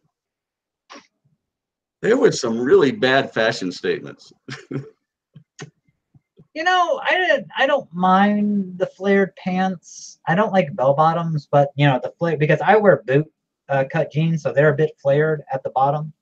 So Yeah. they can fit over the boot. So I mean, I don't mind those. So I mean, but yeah, I mean, some of the stuff. Yeah, I miss the bell bottom corduroys. oh god, yeah, no. Because they, you know, you'd walk, they'd go whoosh, whoosh, whoosh. No, man. Whoosh. Somebody tried to fucking sell me on some corduroys, man. I was like, man, if I wore something like that, man, I have to kick myself into my own ass. You know, fuck that shit. I remember back in the day, man, they said that you could wear fucking plaid pants. That's before Tiger Woods, everybody. You could wear plaid pants out on a fucking golf course, or you could wear some fucking corduroys. I was like, you got your goddamn mind. Fuck that, man. That's why I never played fucking golf, man. But yeah, but on that bombshell. That you sucked at it. What's up? Man, you're just checking Thanks for that nugget of knowledge. hole. That's all it fucking is, man. It's just, it's so stupid. It's like, fucking, oh my god. Yeah, I don't want to get in. This is another. We do expect some hate mail from any golfers out there watching. So just Tilett Golf, and when you send it to me, that title will allow me to know it, to just throw it right into my trash. So thanks. Yeah, exactly. Hashtag golf is ultimate, I guess, or the ultimate sport. Hashtag golf ultimate sport. You know, yeah, we'll definitely. You know, I appreciate that one. This is the redneck in me. I would rather play frisbee golf than golf. Oh yeah, dude, I love that stuff, man. I do. Like, that's a lot of fun. Yeah. I love that stuff, man. Yeah, ultimate frisbee, yeah, okay, man. Yeah. But yeah, man. It's hard, but it's fun. Yeah. I suck at frisbee, but yeah, I would rather play that than actual fucking golf. Yeah, you're not really, I mean, unless you're in some sort of league. If you're out playing frisbee golf, all you're doing is drinking between frisbee throws. Yeah, pretty much. And trying to get better per frisbee throw. Yeah. All right, man. All right. Let's start winding it down. Thank you so much, everyone. Thank you, Chris, once again, man. Thank you, everybody. Thank you, everybody. Oh, Jesus. Thank you, Kevin Bednarz. Yes. Thank you, Kevin, for being on the show. Hopefully we can have you again. And love to all. God bless. And as always, aloha. Aloha.